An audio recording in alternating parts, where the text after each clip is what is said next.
Good evening. Welcome to the Planning Commission meeting of Monday, November 13th, 2023. I now call the meeting to order and ask everyone to rise for the Pledge of Allegiance. I pledge allegiance to the flag of the United States of America and to the republic for which it stands, one nation, under God, indivisible, liberty, and justice for all.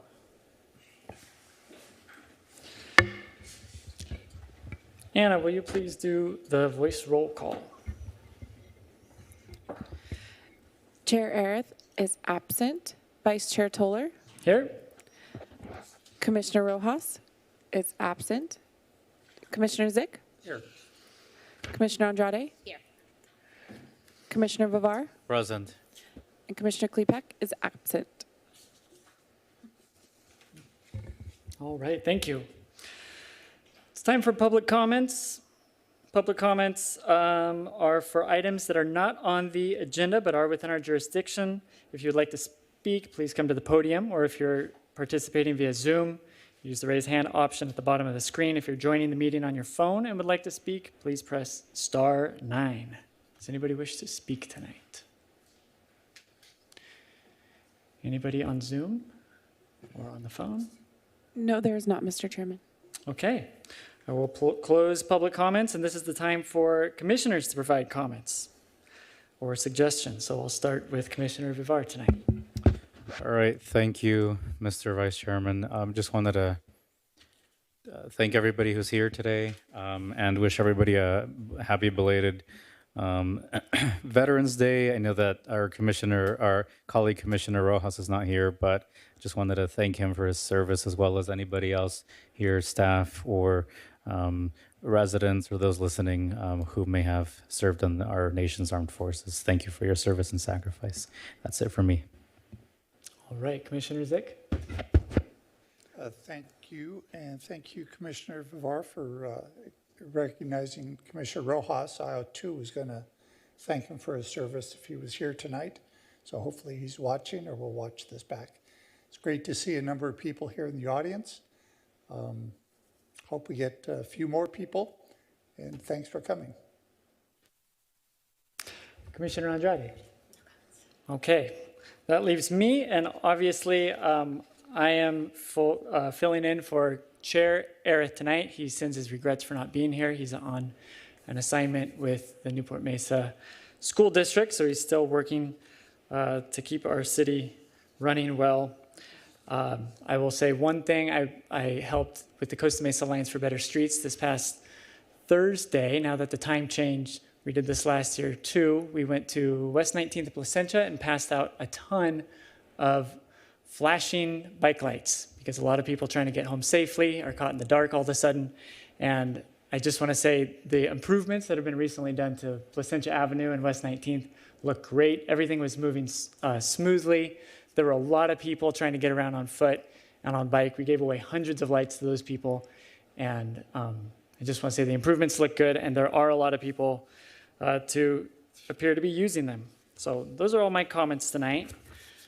That takes us to the consent calendar. We have 4 consent calendar items tonight. All matters listed under the consent calendar are considered to be routine and will be acted upon in one motion. There will be no separate discussion of the items unless members of the Planning Commission staff or the public request specific items to be discussed and or removed from the consent calendar for discussion. Items removed from the consent calendar will be discussed and voted on immediately following Planning Commission action on the remainder of the consent calendar items. So these items, I'll read them into the record. They are the unofficial meeting minutes of November 28th, 2022, June 12th, 2023, June 26th, 2023, and October 23rd, 2023. Do any commissioners have comments on any consent calendar item? Okay, may I have a motion?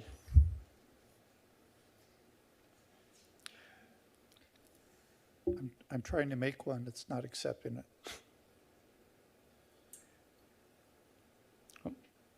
Motion made by Commissioner Zick, and a second. Move approval of all items. Okay.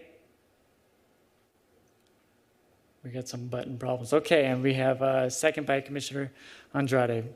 Anybody like to speak on the motion? Okay. Anna, call for the vote.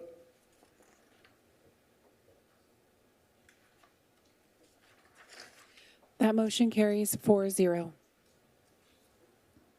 Okay, thank you. That leads us to our public hearings. We have 2 public hearings tonight. Anna, will you please read public hearing item number 1 into the record? Public hearing item number 1, a resolution recommending that the City Council give first reading to an ordinance to amend Title 13, Planning, Zoning, and Development of the Costa Mesa Municipal Code, CMMC, to modify the city's outdoor dining provisions. Please note, we have received public comments on this item. This is a call for any ex parte communications. Okay, do we have any ex parte communications to report? Seeing none, I will turn it over to Ms. Curley to present the item. Good evening, members of the Planning Commission. I'm Caitlin Curley, Assistant Planner, and I am presenting a code amendment updating our provisions for outdoor dining. During the COVID-19 pandemic, the City Council approved Urgency Ordinance 2020-15, streamlining the approval of outdoor dining areas. This urgency ordinance suspended development standards and parking requirements. Outdoor dining areas under the emergency ordinance were permitted in courtyards, walkways, parking lots, and in certain areas of the public right-of-way. This urgency ordinance was aimed to support restaurants while indoor use was prohibited and promote public safety while still gathering. There has been a post-pandemic cultural shift to a preference to outdoor dining, especially for at-risk populations. Based on the above, the City Council has directed staff to prepare an ordinance to facilitate new and retain existing outdoor dining areas. The purpose of this code amendment is to provide a way for businesses to operate under a temporary use permit, operating under a temporary use permit or a TUP, to retain their dining areas permanently. The ordinance also hopes to support local restaurants who are negatively impacted and are still recovering from the events of the pandemic, provide a safe and pleasant dining experience, promote a pedestrian-friendly city, and streamline applications for future outdoor dining areas on private property. Currently, 22 of our 49 TUPs are currently active per site visits conducted by staff recently. Of these, the majority are located in courtyards and walkways, with the second most common locations being private property, parking lots. Of the TUP outdoor dining areas located within private property, an average of 5 stalls were used, with a minimum stall use of 3 and a maximum of 10. Of all the active TUPs, there was an average increase of 54% of the existing public area. Additionally, almost 2 in 3 outdoor dining areas were within 200 feet of a residential zone, with 27% being immediately adjacent to a residential parcel. Under current standards, all outdoor dining areas require a minor conditional use permit, which is a zoning administrator discretionary approval. Outdoor dining areas currently cannot encroach into setbacks, parking, circulation, or interior landscape areas. However, they may encroach into the front setback with an MCUP. Additionally, shade structures may encroach into that street setback with an MCUP. These shade structures, if approved, cannot obstruct more than 50% of the facade of the building frontage. Finally, under the current development standards, outdoor dining is counted towards floor area in regards to parking rates and required parking. Our proposed streamlined approval processes divides the characteristics and areas of these outdoor dining areas into 6 locations. Any outdoor dining area under this proposed code change located within a courtyard, this includes walkways and other interior areas, is a planning commission or planning division or staff approval. Within setback areas, an expansion of up to 50% of the indoor public area is again a planning division approval. Going over this 50% increase threshold would trigger and require a minor conditional use permit. In terms of parking areas, our threshold, the proposed thresholds are an expansion of up to 50% of indoor public area again, and the removal of more than 2 spaces or 10% of existing spaces, whichever is less. If you stay under this threshold, it is a planning division approval. If you go over this threshold, it is a minor conditional use permit required.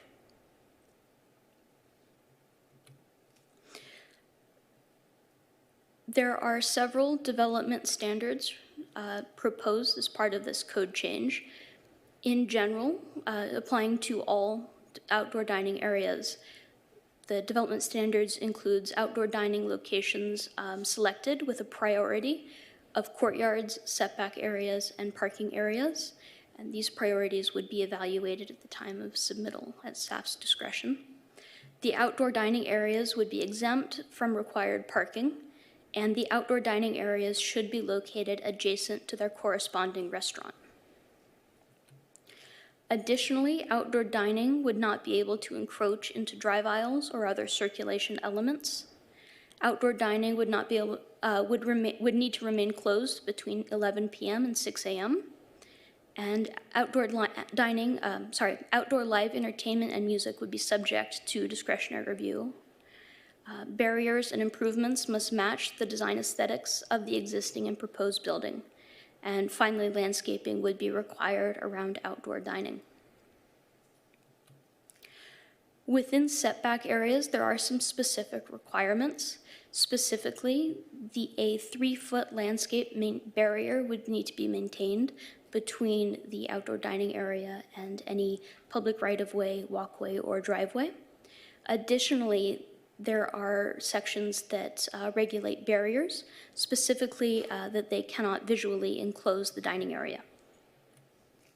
Within private parking lots, the outdoor dining areas must comply with all parking design standards, such as dimensions, turn radiuses, etc., and would not be able to encroach into the drive aisle. Additionally, as before, barriers could not visually enclose the dining area. New development could receive a credit of up to 2 parking spaces or 10% of the required parking, whichever is less, as shown in our previous table. In relation to the existing TUPs, approved TUPs would be grandfathered in, subject to compliance with all building, fire, and circulation requirements. The TUPs would be encouraged to follow the development standards if they chose to make their outdoor dining permanent.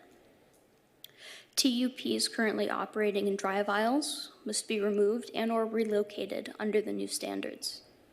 And finally, TUPs in the public right-of-way will be addressed in Phase 2 of the outdoor dining updates. Here you see a conceptual example of what an outdoor dining area could look like in a courtyard or walkway area.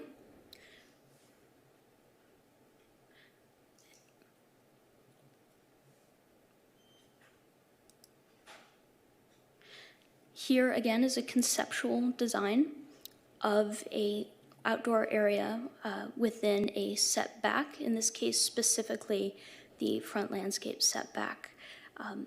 It should be said that both of these designs maintain a 4-foot path of travel as required, and this one specifically maintains a 3-foot wide landscape barrier as required.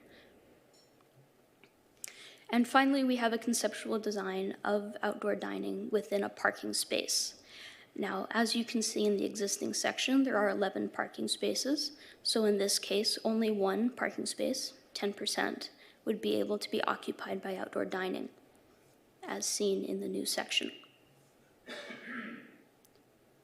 There are also substantial barriers proposed for all of these, which in these scenarios would be required to comply with the design's standards outlined. To conclude, staff recommends that the Planning Commission adopt a resolution to find that the project is exempt from the provisions of CEQA pursuant to the general rule, and recommend that the City Council give a first reading to the ordinance approving a code amendment to Title 13 of the Municipal Code regarding outdoor dining. Thank you, and staff is available for questions at this time.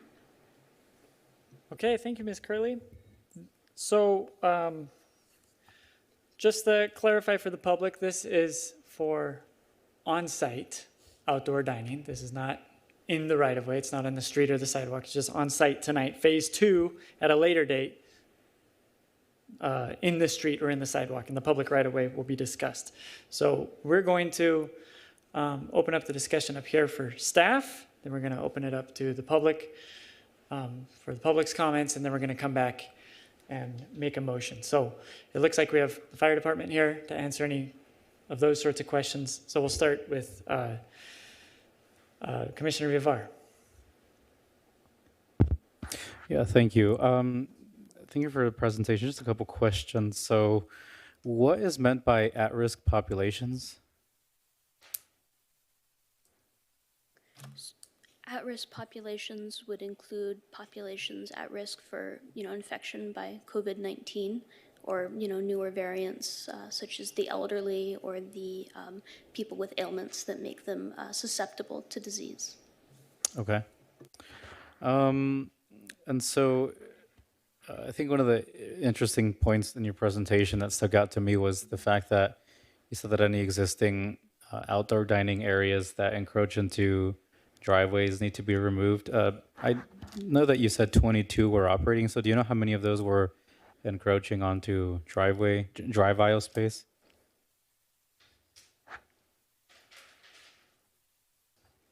I do. That would be 3. 3, okay.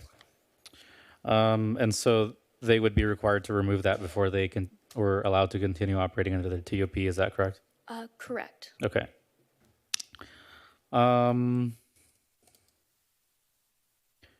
Were there any specific fire department changes to the ordinance that we're looking at tonight, or is fire department did not make any additional comments?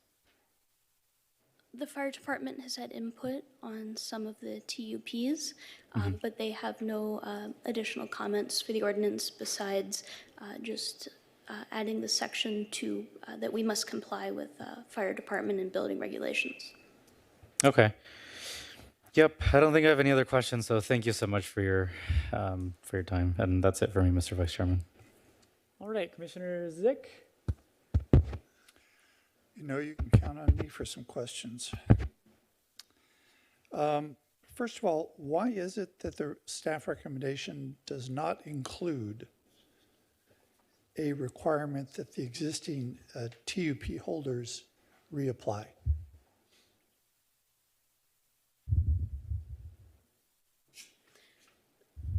We are not requiring existing TUP holders to reapply as proposed under this ordinance because these TUP operators have shown themselves to be operating in good faith and generally within the requirements. We are trying to promote these businesses and let them retain their outdoor dining and encourage development within the city and economic vitality.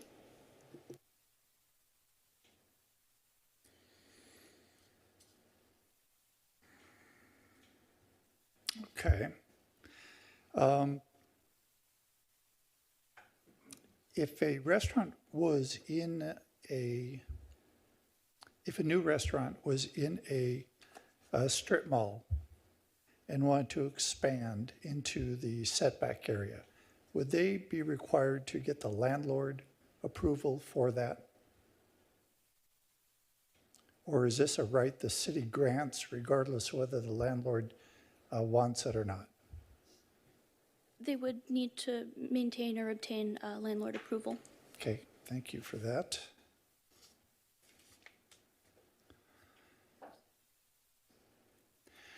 So just a comment about this on staff report page 3, where it's identified that the council had a goal-setting session and this wasn't an immediate priority. But with the urgency ordinance expiring in December,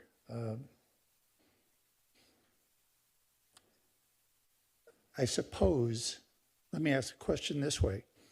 If for some reason we didn't approve this as a recommendation to council tonight, but instead, I'm just trying to understand, but instead wanted to continue the item for whatever reason, would you say there's still sufficient time for council to take action prior to the December 23rd deadline, or would there be some extension action that would have to take place? Commissioner Zick, it's a good question. I think given deadlines as they are, it would be tight, but at the end of the day, we would do what's necessary to ensure that there's a continuity of permitting. Good, thank you for that. I didn't want to feel under pressure to this deadline.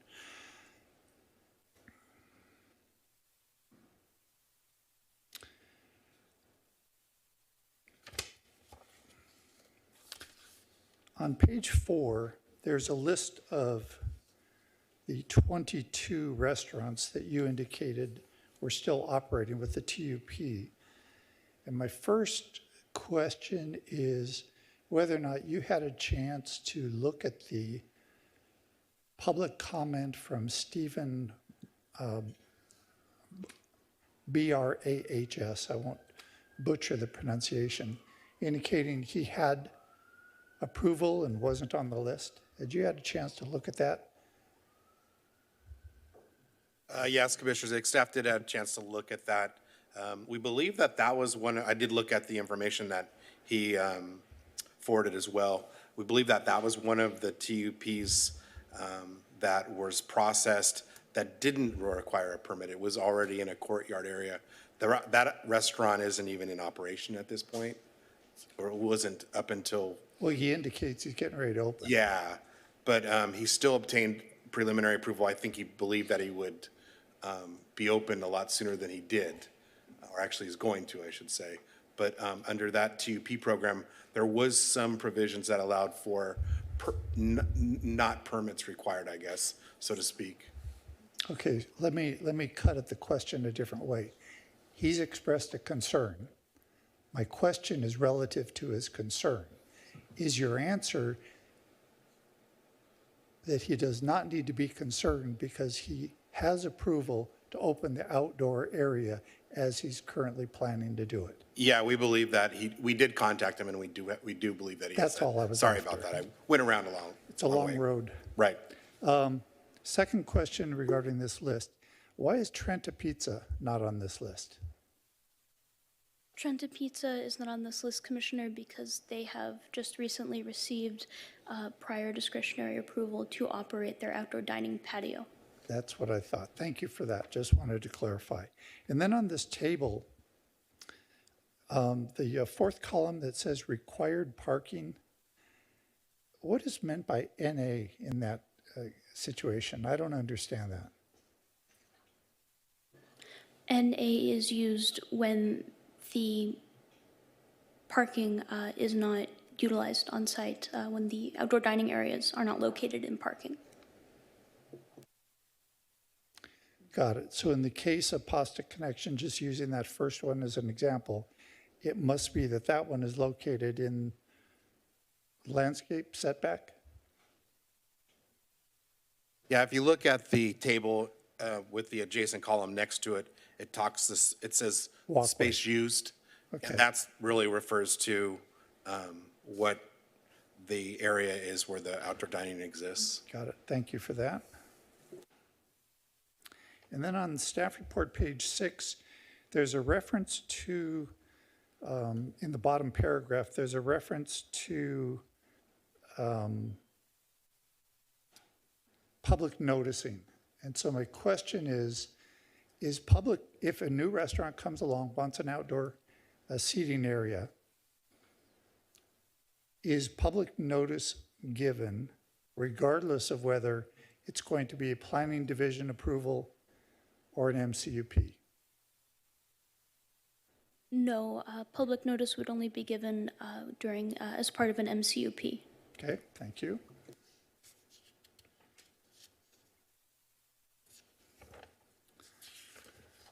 Just a couple more questions here.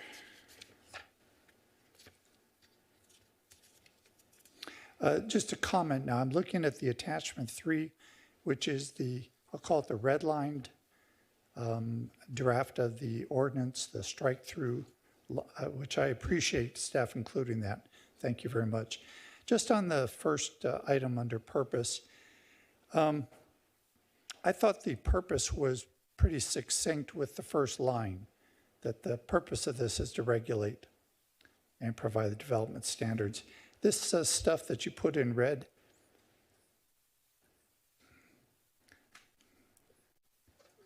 I suppose, it dresses it up a little bit.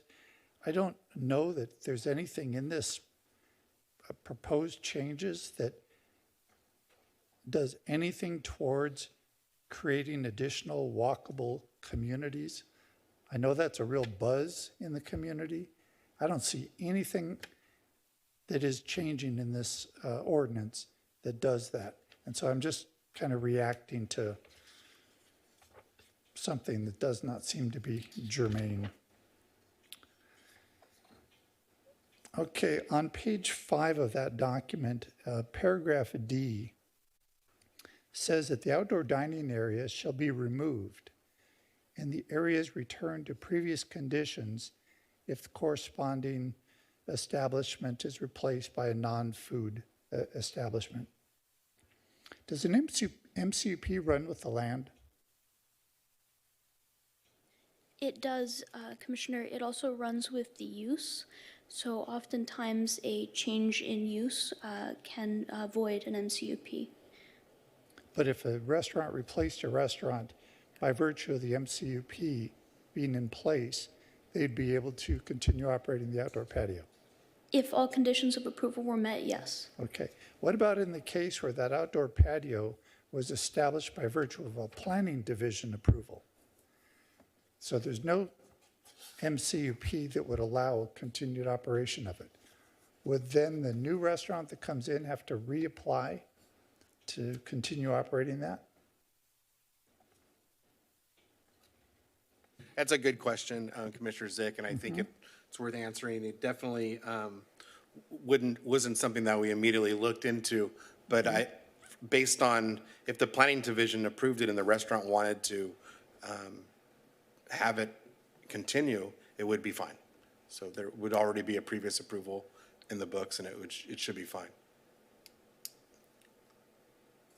Specifically in that there would not be a reason to go through the MCUP process because it wasn't in the process for the first round that it went through. Okay.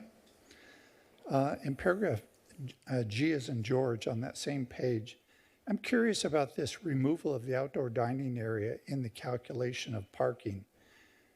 If a restaurant was at full capacity and they're indoor dining and was utilizing the exterior patio, I just don't know how you could conclude that there wouldn't be an additional parking demand as a result of that additional dining square footage, meaning the patio area. So what's the rationale for excluding that in this version of the ordinance when it was included before? We have excluded outdoor dining from parking requirements as part of these changes in order to incentivize and lessen the burden that parking makes on increasing public area of a restaurant. Oftentimes, when a restaurant wants to increase the area that the public area where the patrons can occupy, they're required to provide additional parking. This can often create a burden that can either lengthen the process of obtaining that dining expansion or even just stop it from happening. So we are hoping to promote this outdoor dining experience by lessening this burden. You do see that in the pursuit of incentivizing that, you run the risk of having an underparked development that pushes the surplus parking to adjacent properties. You recognize that, right? Commissioner Zick, we do recognize that. Okay. We did prioritize the potential of that occurring, and we included in the ordinance some of the minimum provisions that basically discuss a minor conditional use permit approval for, the removal of 2 spaces or more than 10% in certain situations. And under those situations, they have to comply with certain findings. And one of the findings, staff believes and is very comfortable with looking into that issue as a potential reason to require some other type of parking scenario, whether it be off-site parking or something to the effect what we've used in previous entitlements for restaurant expansions or any kind of intensification of uses. Thank you. Page 6, paragraph P as in Paul, there's a discussion about noise concerns. And there's a reference to ordinance violation. I guess I'm wondering, is there a specific standard that would be applied if there were complaints from neighbors about noise? Or would there just be an effort to try to find some sort of a kind of a common sense working together solution?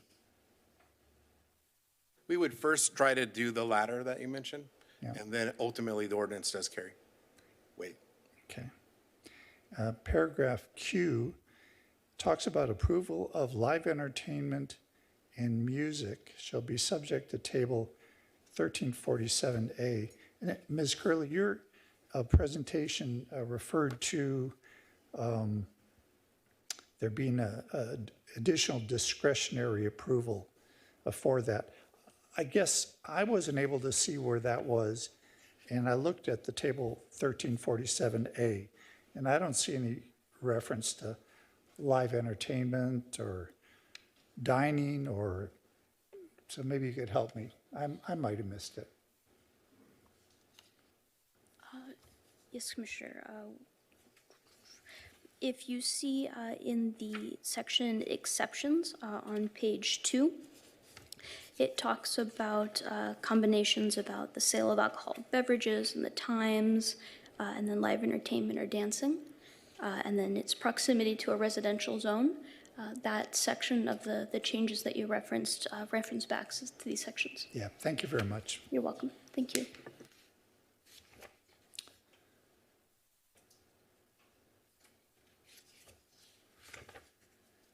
And that's it. Thank you very much. All right, Commissioner Andrade. Do you have no questions? Okay. Then I guess it's my turn. I have a few. Okay, so a big consideration here is the threshold for when these can be approved just by the Planning Commission or needs to go through a MCUP process. So can you help us understand what that entails for the applicants in terms of cost and time and rigmarole? Yes, a MCUP is a minor conditional use permit. It's heard at the zoning administrator level. It is public notice to all owners and occupants of property within 500 feet of the parcel. It takes 1 to 3 months to process, and there is a fee of $3,800 for the application plus public noticing costs. These MCUPs are often conditioned to maintain certain operational characteristics of the business. And we do, as part of the findings, look at things such as impact to the neighborhood and characteristics. Okay, that was a great answer. The another big part of this ordinance is that those 22 or so that currently are operating with a TUP would have to come up to building and fire codes. So could you help us understand the difference between I guess if they're not up to code right now, difference between how they're operating right now and what that would look like, what that would entail. I will defer to our building and fire representatives here for that answer.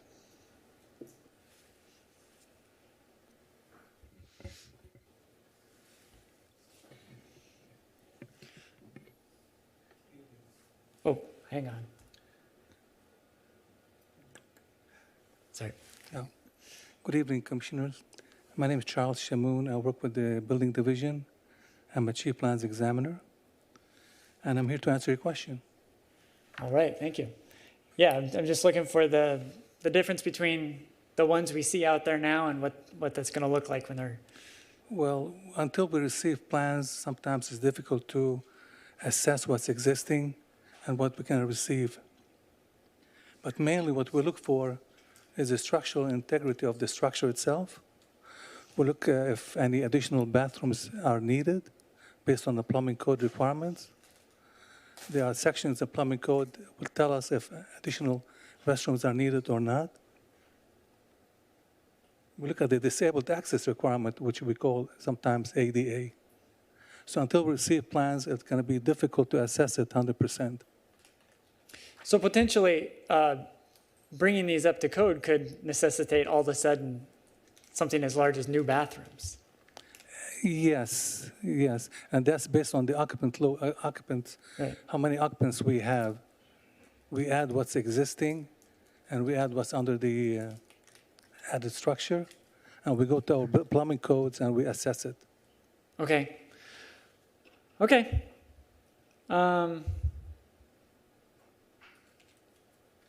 Okay, okay, thank you, sir. I have a welcome. question about, I think that's all I have for building and fire right now. Okay. I don't think I see. Thank you. You're welcome.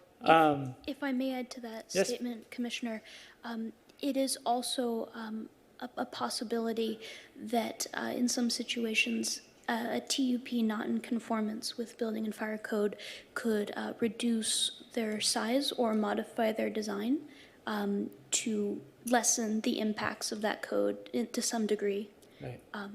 on their business. Yeah. And Okay. I can provide a little context too as to why that might be. The temporary use permits were issued on the basis that, and it was really during a time during the pandemic where there were either indoor restaurant dining was either prohibited completely or it was at minimum limited by spacing requirements.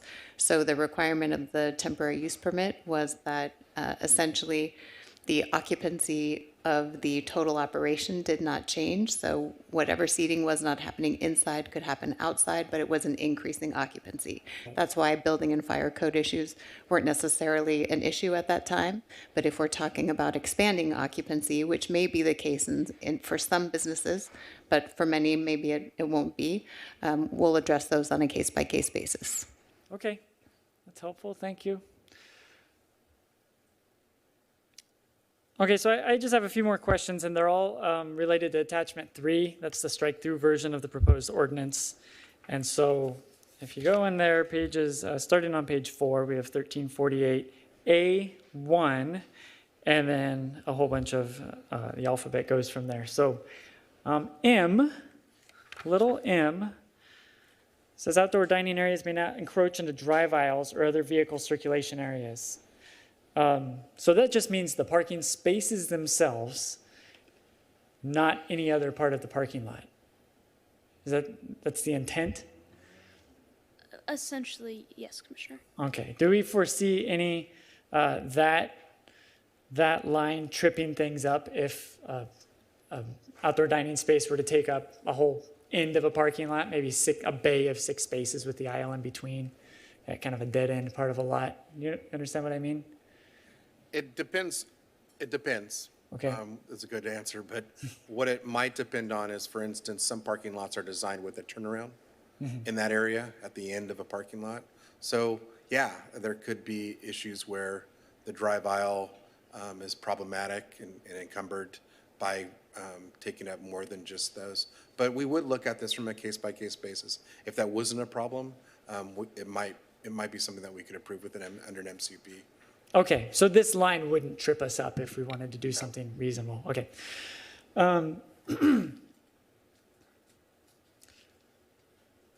Staff report at the bottom of page 2, it mentions what city council really wanted to see here. And standards permitting live music, and then the incorporation of landscaping. So I see the incorporation of landscaping is strongly encouraged through a little t on page 7 of attachment 3. Regarding standards for live music, I would assume that has to be on a case-by-case basis. That's just that just goes straight to table A, and it's an amplified sound permit, that sort of process, right? That's correct, Okay.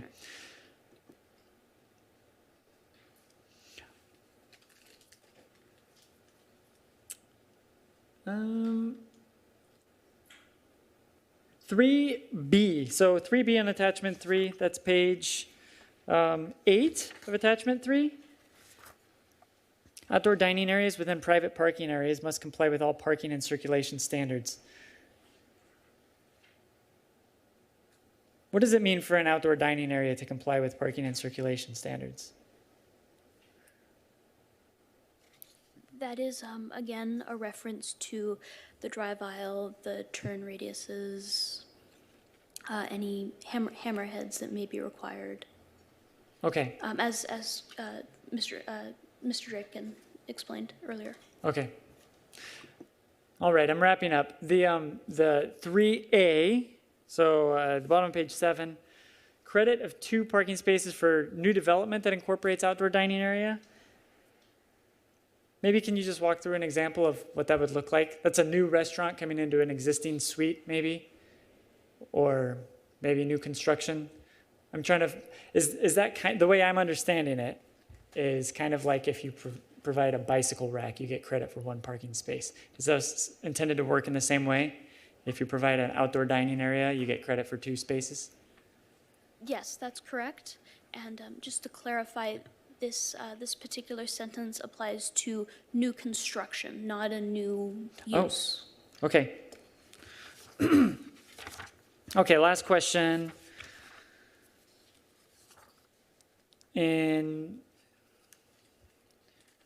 When we talk about the threshold between what can be approved administratively and what requires the entitlement, when we say 10% of the requirement, we mean 10% of the requirement for the restaurant only. Because a lot of these restaurants are in strip centers. It's just taking the 7, for example, that restaurant is required to provide, right? That's correct. Okay. Those are all my questions. So does anybody else, did you think of anything? I would like to hear from some of our restaurant owners. All right, here we go. So I will now open the public hearing, and the first part of the public hearing is public comments. So if you'd like to speak on this item, please approach the podium. If you're on Zoom, use the raise hand option. And if you're joining the meeting on your phone and would like to speak, please press *9. So now's the time if anybody has any comments on the outdoor dining ordinance.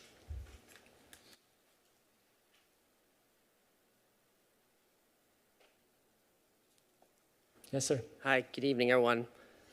My name's Kyle Eingang. I'm a partner at Green Cheek Beer Company, a local brewery with a production facility and tasting room on Randolph Street in the city of Costa Mesa. Green Cheek, its employees, and its community of supporters would be pretty negatively affected if the patio area at the rear of our Costa Mesa brewery was no longer allowed by the city in its current form, as it has been used since 2020 under the current TUP program and with a successful fire department inspection in hand. I'm happy today to voice that after reviewing the proposed amendments to the code under discussion here, that Green Cheek and myself personally very much support the proposed ordinance and the resolution. That we appreciate the hard work by the building department to formulate the proposal. And I very much believe it'll benefit the city and the many businesses and residents that are concerned about this issue. I'd like to emphasize that much of our support is due to the inclusion of footnote 1 on the newly proposed table 1347B in the development code. That footnote, while very brief, is very material to the proposal as a whole, and we hope that it remains reflected in the final adopted version. We read this vital provision to permit the ongoing use of outdoor dining spaces like ours at Green Cheek that were previously approved under the TUP program. We've come to rely on the outdoor space pretty significantly and have been operating it responsibly without issue.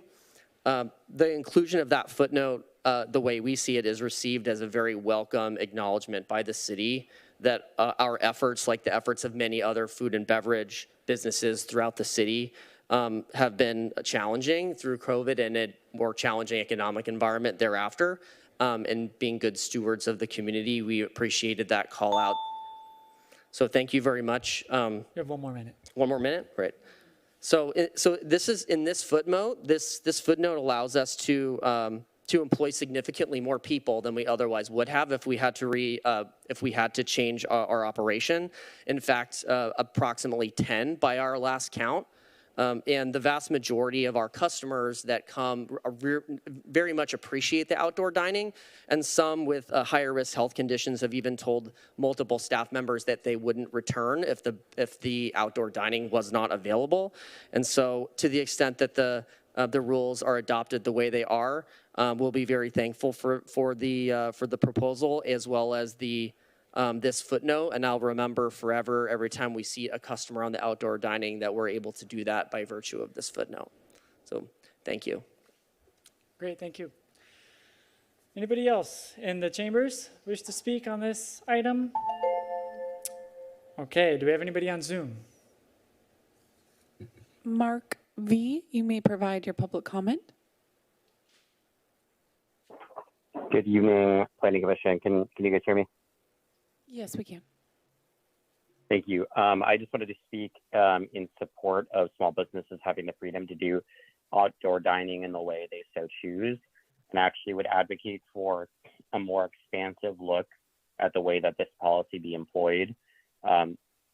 In my humble opinion, there's no reason that a small business or any business of any size should have to make the decision or should be coerced to make the decision and say, well, 12 parking spots can get me X number of businesses, or outdoor dining can get me a ton more business, and then be refused to allow for that outdoor dining.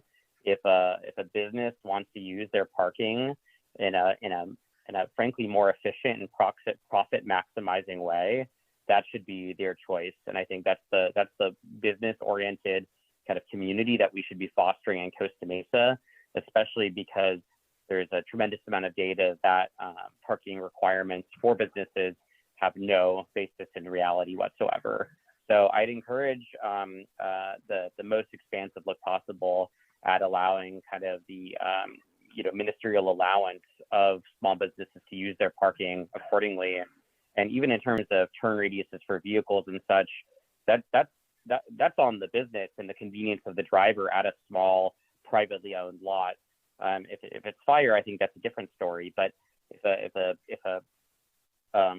a business owner a parking lot has a tight turn radius for whatever reason, I mean, I have no common understanding of why the city should be regulating that parking lot and regulating how the business operates that parking when the business has decided there is a profit maximizing way to do it. If there are local neighborhood impacts, that's where the city should be involved. If this has to do with off-street street eateries or on-street eateries, then I think that's a different story. But allowing an entire parking lot to be outdoor dining should be something that we should be allowing our businesses to do if they decide that's the best way for them to thrive. That's what it means to be pro-small business and pro-free market. Thank you. Thank you, Mr. Vuskovic. Anybody else, Anna? No, there's not, Mr. Chairman. All right. So if there's no more public comments, I will close the public comment portion of the public hearing and bring it back up to the dais. Do any commissioners have any further questions for staff? All right. Well, it's time to make a motion. And so what we're doing is This is a change to the municipal code, so this is ultimately going to be decided on by the city council. All we're doing tonight is passing a resolution saying that we believe that this ordinance is ready to go. So, does anybody have any comments or a motion? Oh, motion made by Commissioner Vivar. Commissioner Vivar, would you like to speak? Yeah, I'd like to make a motion to pass on the resolution for the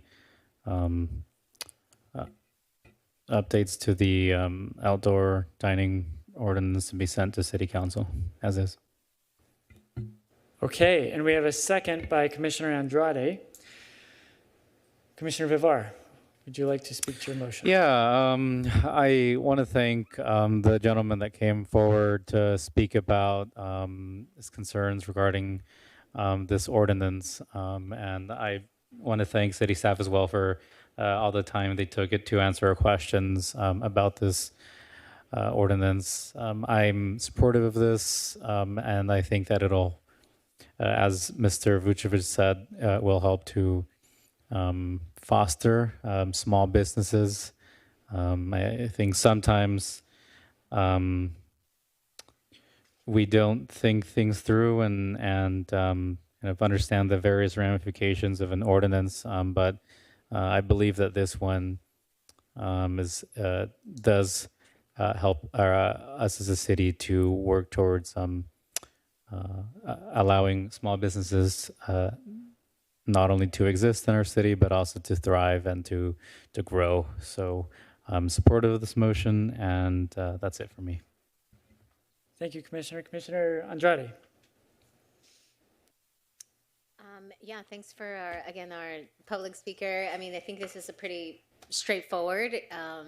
As a local resident, I've enjoyed the outdoor area for many of these, so I think it's just pretty straightforward. It's a great opportunity for the city and encourages more of our constituents to visit these great businesses. So, okay. All right, thank you.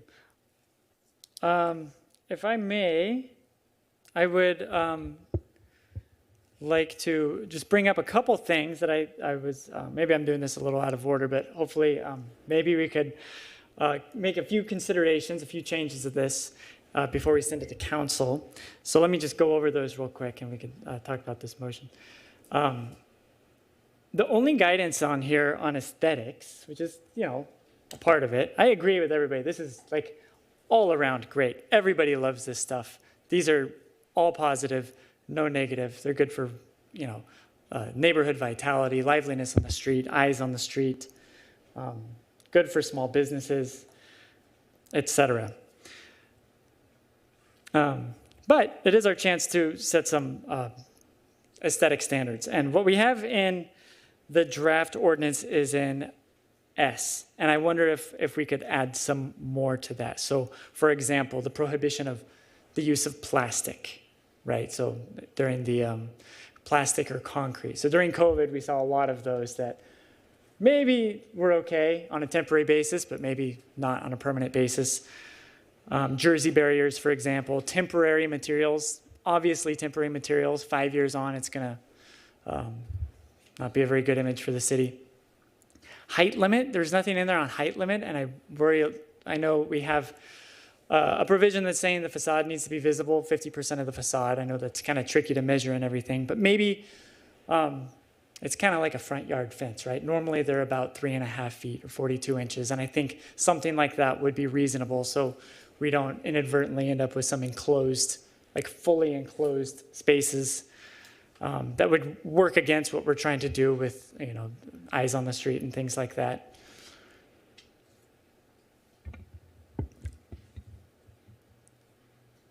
Another thing I was thinking of is, since it's clearly the council's direction to encourage this sort of thing and facilitate this sort of thing and get unnecessary regulations out of the way, but allow these things to come into compliance, if we could allow for some sort of trial where a business, a restaurant, before putting in all the investments necessary to bring these things up to fire and building code and our aesthetic standards and going through perhaps the MCUP process, could they get some temporary materials like they did during COVID and test it out to see whether the outdoor dining area is good for their business or not?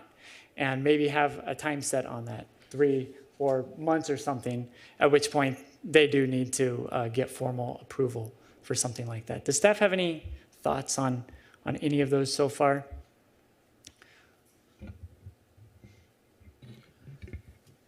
I think that providing that process would be certainly a resource take from staff to try to look into that and try to monitor it.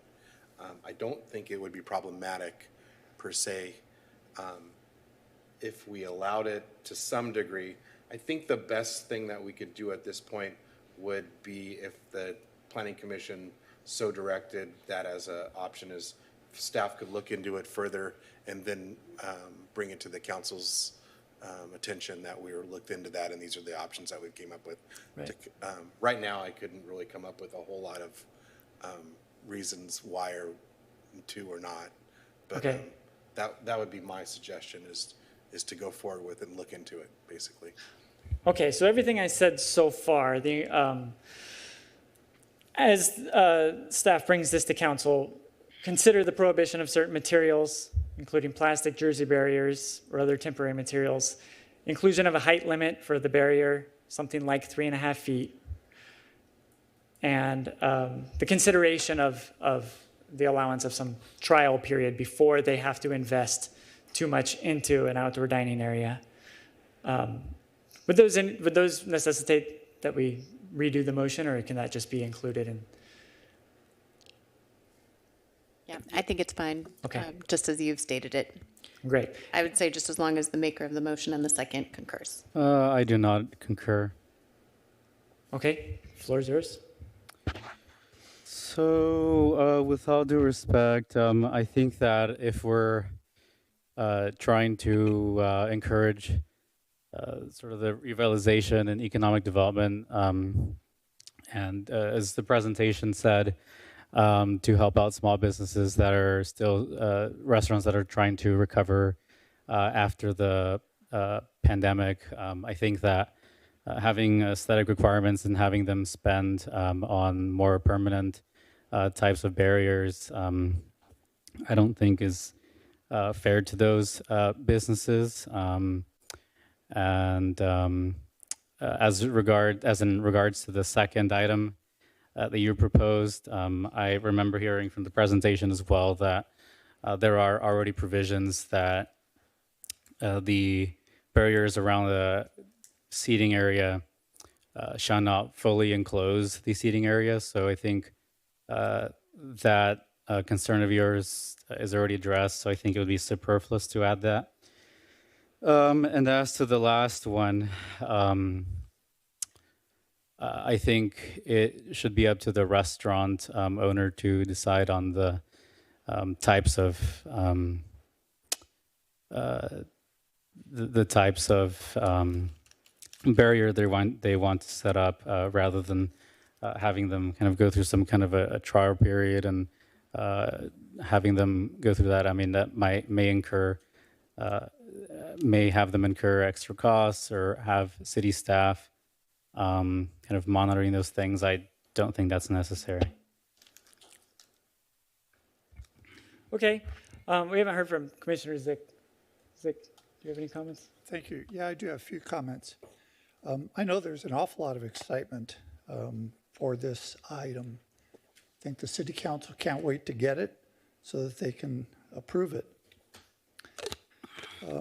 We've always had an ordinance that allowed the establishment of outdoor dining, so this isn't new in that respect. Any restaurant that wanted outdoor dining could have had it long before COVID, could have it now. COVID clearly was a unique and a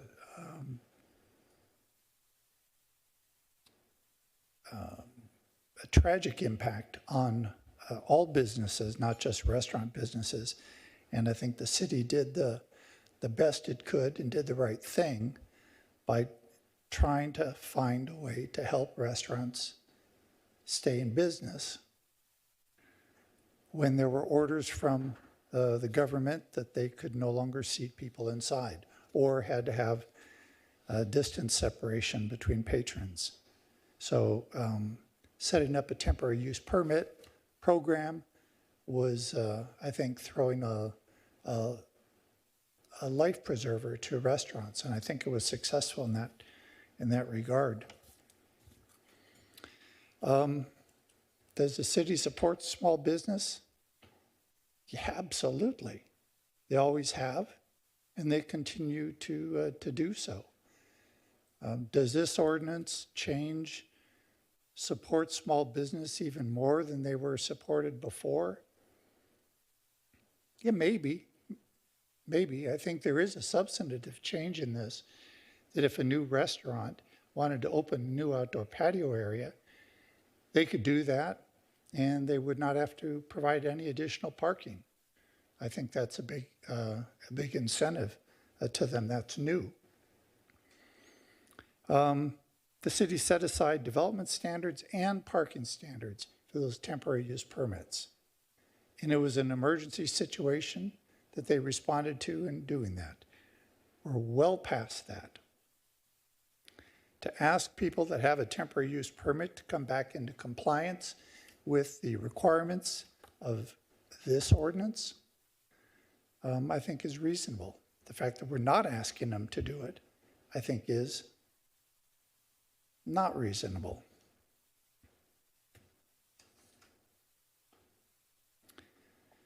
The idea that, and it's a fanciful idea, that maybe a restaurant take the entire parking lot and use it to generate business and create an entire outdoor patio, that just sounds great. Don't have to provide any parking, that sounds great. And in my fantasy world, that would work too. But when I'm in this world, that doesn't work at all. And it doesn't work at all because where the patrons that drive there park? The neighbors? The residential area that's adjacent? I mean, that's just not fair. Your impact by not providing for your customers is an impact on somebody else. That's not fair. That's why we have parking standards. And to suggest that our parking standards have no basis in reality, I think is an insult to staff and an insult to all the professionals that actually study parking, track parking, count parking, analyze parking, and set parking standards. A lot of it is based on empirical knowledge. That isn't a lack of reality. If you want to get out a calculus book and calculate the amount of parking needed, you won't be able to do it that way. It's not scientific in that way. It is scientific in that it relies on empirical data. So to suggest that we shouldn't be burdening businesses with having to provide parking, I just flat don't accept it. My biggest problem with this is not asking the current TUP holders to reapply for a permit under the requirements of this ordinance. Any new restaurant that wanted to establish a new outdoor would have to follow this. Why wouldn't we do it for the people that we set aside all the rules for? So I won't be supporting the motion. Thank you, Commissioner Zick. Okay, so we have a motion on the floor.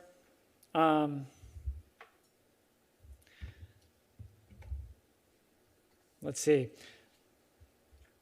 So I'm in support of the motion. We have 3 in support of the motion that's on the floor, and so we have a majority. So let me just clarify my thoughts one more time for Commissioner Vivar. Prohibition of certain materials would be for the aesthetics of the city. So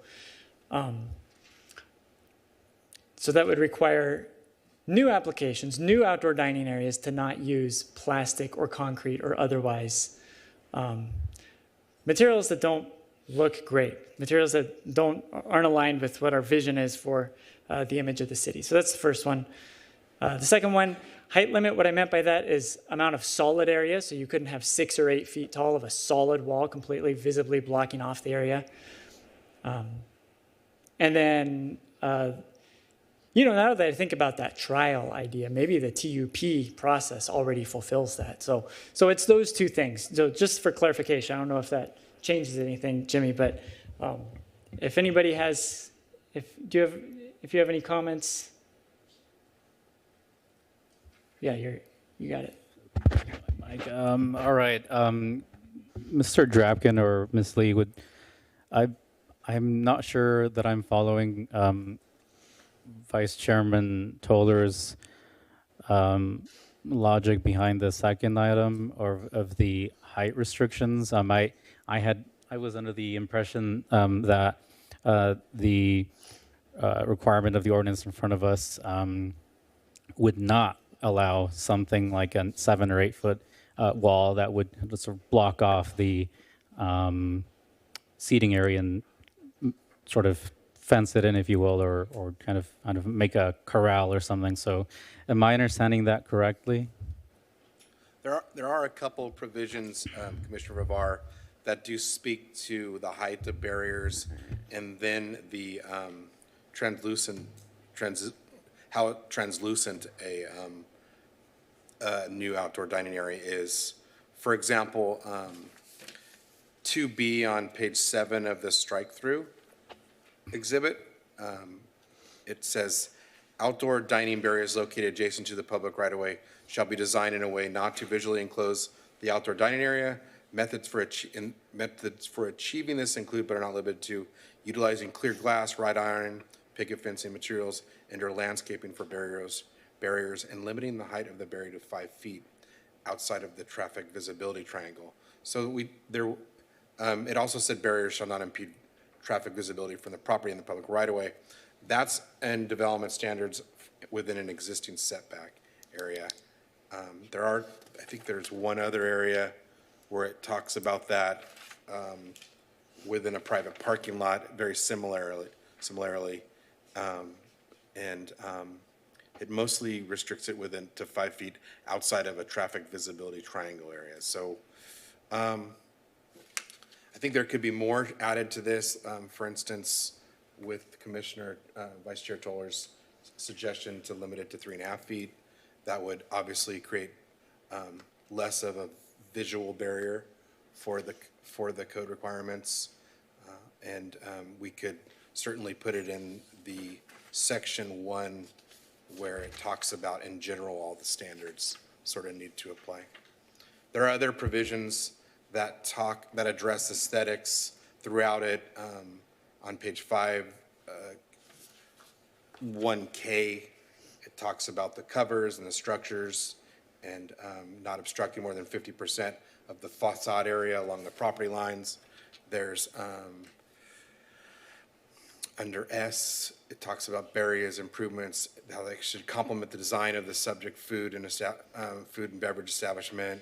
And there's some other various landscaping requirements. But in general, that's the limit of the design requirements. So at any point around the perimeter of the outdoor area, the outdoor seating area, the barrier wouldn't be allowed to fully block off the occupants of that dining area. Is that correct? Correct. That's one of the provisions, the outdoor dining barriers listed in what was that section? K. And I could read that if you'd like, but it basically is in.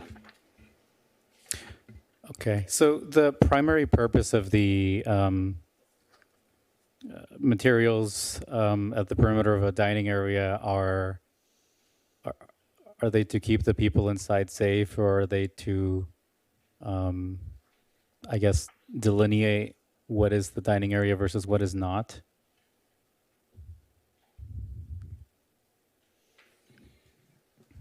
I'm trying to, the reason I ask that is as I kind of weigh Vice Chairman Toller's comments on the aesthetics and on the height.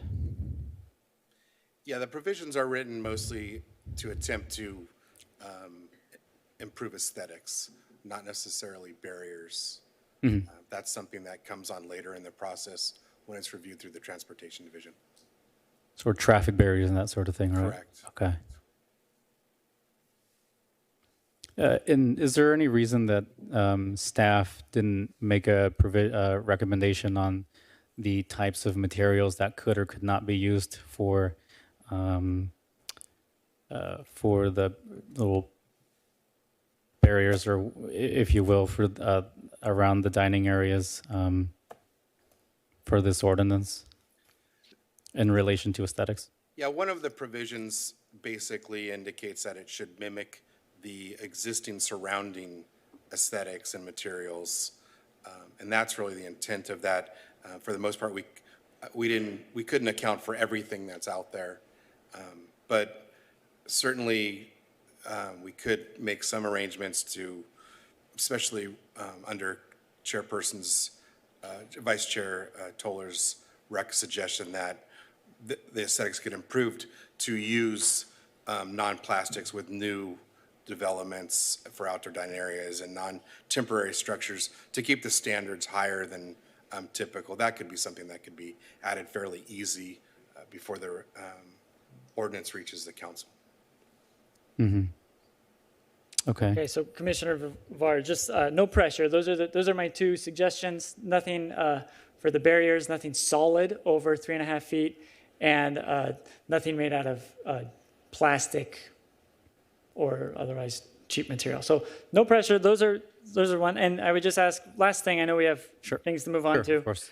but I just want to ask the supporters of the motion if they would be willing to push the envelope a little bit, because what we have here is a key threshold between those restaurants that are able to do this by right and those that are going to have to wait 1 to 3 months, pay $3,000 plus the cost of noticing for an MCUP. So that threshold right now is set at any restaurant that proposes an outdoor area more than half of the area of their interior public space, quote unquote public space, and loses 2 parking spaces as a result, or 10% of their required parking, whichever is less. I would like to push that a little bit based on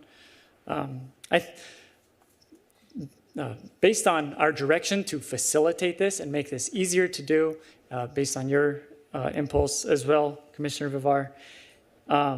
And I think this is such a low-risk thing that everybody loves, that I think we can err on being a little too flexible and seeing where that line is and adjust later, rather than being too conservative on this and potentially precluding cool outdoor spaces. So Commissioner Andrade and Commissioner Vivar, supporters of the motion, do you have any thoughts on that? I'm confused as to what you're suggesting, Vice Chairman.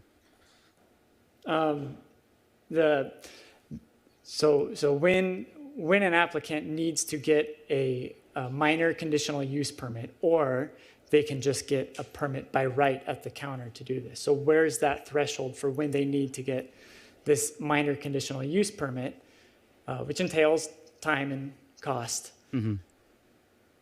I want to raise that bar a little bit so that fewer restaurants would have to go through that. So it'd be easier to get this by right. Oh, I see what you mean. So I would obviously council's going to look at this, but I would want to raise it to something like maybe 5 spaces and 25% of that use is required parking, something like that as a starting point for council. Does staff have any comments on the proposal? Staff worked with that 2 space and 10% threshold. We certainly created it based on a scenario of being conservative. So if the Planning Commission believed that it could be more flexible, or it should be flexible, staff would not object to that. But under most situations that we're relatively concerned with was where the parking lots had very few parking spaces. Mm-hmm, right. And like, for instance, where 5 spaces in a 10-space parking lot would conceivably be very detrimental. But it says, or 25% of the required, whichever is less, right? So in that case, It does say that. So that could be used. backstop. Right. And it could be expanded to say in parking lots with 10 or more parking spaces, 5 or 25% could be used and 2 and 10 could be used. There's lots of ways that the planning commission could go with this to get to where they're comfortable. That was certainly staff's comfort area, but we wouldn't have any objections with the 5 and 25% if that's what if that's what the commission directed. So essentially, for your example of a 10 space parking spot area, that would be 3 spaces or 2? 2. So it rounds down to 2. Right. Okay, yeah, I'm open to that. I'm open to that to the motion. Okay, so just so we're clear, the motion, and Commissioner Vivar, you're the maker of the motion. So just to confirm, you're okay with raising this to, for the resolution that's going to council, rather than starting at 2 spots and 10%, we're going to bring it up to 5 spots and 25%? Yes, I'm Okay. open to that. And any other thoughts on the solid wall over 3.5 feet? I think I'm okay with those. I Okay, mean, those I other think ones I'm you're okay. not okay with adding those. I think, but your last condition, I think I'm happy with. I mean, ultimately, City Council will decide on the other things as well if they feel so inclined in terms of the aesthetics and the height restriction. I'm sure they'll listen to this meeting and their notes and make a call as well on that. Okay, thank you. Commissioner Andrade, are you okay with raising that bar to 5 spots and 25%? Yeah. Chair, I've got a question Yes. of staff. In many of our conditional use permit applications where there have been parking challenges, there is a standard condition of approval that essentially says that the applicant has to do whatever is necessary down the road if there's ever a parking problem. They've got to solve it, even if it includes coming up with a valet. Do we have anything like that kind of a condition that as a boot and suspenders protection here will make sure that giving away all the parking for this outdoor, based on this latest proposal, when that doesn't work out, and we're all sitting here wondering, how did this happen? Who's going to be accountable for fixing it? And do we have any mechanism in this ordinance that puts that burden back on the restaurateur? Certainly for the MCUP process, that condition would be included. It's really when the planning division gets involved. Ms. Lee, what do you feel about with regards to adding that as a condition for planning division approval or I guess it would be included as a provision of the ordinance. That's what we'd have to add it as a minimum standard. So I don't think it would have to be approved that way. So the question I would pose to Commissioner Toller then, if you're confident that allowing this extra parking to be given away for outdoor dining, and it's not going to create a problem, I'm going to guess you would not have a problem with the belt suspenders language that would put the burden back on the restaurateur if it becomes a problem, if you were wrong about that. Yeah, my approach here is to err on flexibility and towards the goal of facilitating more of this. Oh, I get that. So See, Commissioner Vivar, you would add to your motion that standard language would be added to this ordinance. You know what, Commissioner Zick, you bring up a good point, and I know that a lot of the Measure Q applications we've looked at where we do have some of those concerns about circulation have that, I guess, stock language, if you will, in that, and so I'd be willing to have that because I think that Thank you. Allows sort of our city staff to make that determination on what is necessary in the case of possible impacts. So does this mean that by right approvals at the planning division level would still be conditioned? It'd be in the ordinance. It wouldn't be in the condition, it'd be in the ordinance, but I did want to check in. Yeah, I think that's okay. We have other sections of the code where essentially we outline operating conditions. We have it that apply for restaurants. We have it for convenience stores, for example, where we articulate operating conditions as a code requirement. I think if you give staff the flexibility to work on some wording that we think works and propose that to the city council, we can find a way to do that. Okay. Yeah. For the record, to answer Commissioner Zick's question, in my mind, the belt and suspenders are, well, what's the problem? The problem is potential spillover, either on site in the same property or into the neighborhood, right? Those are the two dangers. And so for the first danger, I would say that's the property owner's risk. That's up to them. They want to keep tenants. They want to keep everybody happy. There's the belt. If it's about flowing into street parking in the neighborhoods, for example, I think that's a matter of the city properly managing curb space through things like residential parking permit programs and charging for the storage of private vehicles on public property. So just last thing, Commissioner Vivar and Commissioner Andrade are okay with the changes to the motion. Do we need to review what those were? No need. Approved. All right. I think we're ready for a vote. And so this is adding that last language, correct, Mr. Drapkin, Ms. Lee? Correct. It would be the direction that staff look into that as wording Okay. to be required Perfect. as a standard. All right. Thank you.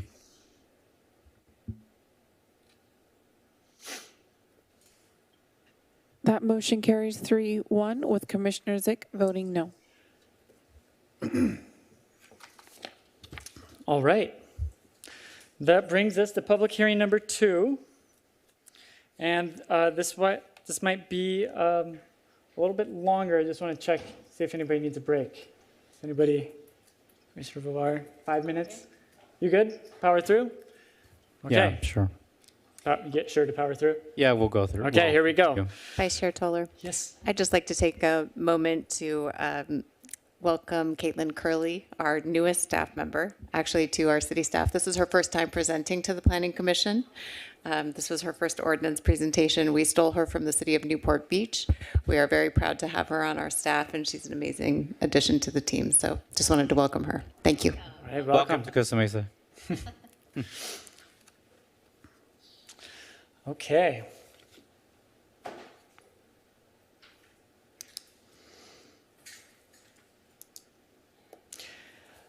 Moving on to public hearing item number 2. Anna, would you please read the title for this item? Public hearing item number 2, an ordinance amending Title 13, Planning, Zoning, and Development of the Costa Mesa Municipal Code to establish affordable housing requirements for new residential development projects. Please note we have received public comments on this item. This is a call for any ex parte communications. Ex parte communications. Commissioner Vivar? None. Commissioner Zick? No. Commissioner Andrade? No. Okay. I will turn it over to Ms. Nguyen to present the item. Thank you, Vice Chair Toller. Good evening, Commissioners. My name is Nancy Nguyen, Principal Planner with the Economic and Development Services Department. And the item before you is a proposed ordinance that would establish the city's affordable housing program. It would facilitate the development and availability of affordable housing for all households of different income levels. So tonight, staff will be presenting the draft content for a proposed affordable housing ordinance. And the draft content is staff is hoping to seek Planning Commission's feedback as well as public comments on it. So I just want to start off with a brief background of how the city's affordable housing ordinance efforts began. In fall 2021, the City Council attended a full-day retreat, and as part of that retreat, they identified key priorities, which included one regarding the housing needs in the community. And as part of that goal, if you will, or priority, one of the strategic objectives to achieve that priority was to present a draft inclusionary housing ordinance to the Planning Commission. In addition to that, the city's recently adopted housing element contains many housing goals and policies that also includes programs identified to implement said goals. Program 2A is one of such programs that calls for the city to also consider adopting an inclusionary housing ordinance. By the way, just some housekeeping, if you will, inclusionary housing ordinance is also sometimes referred to as the affordable housing ordinance, so you may hear me kind of use it interchangeably.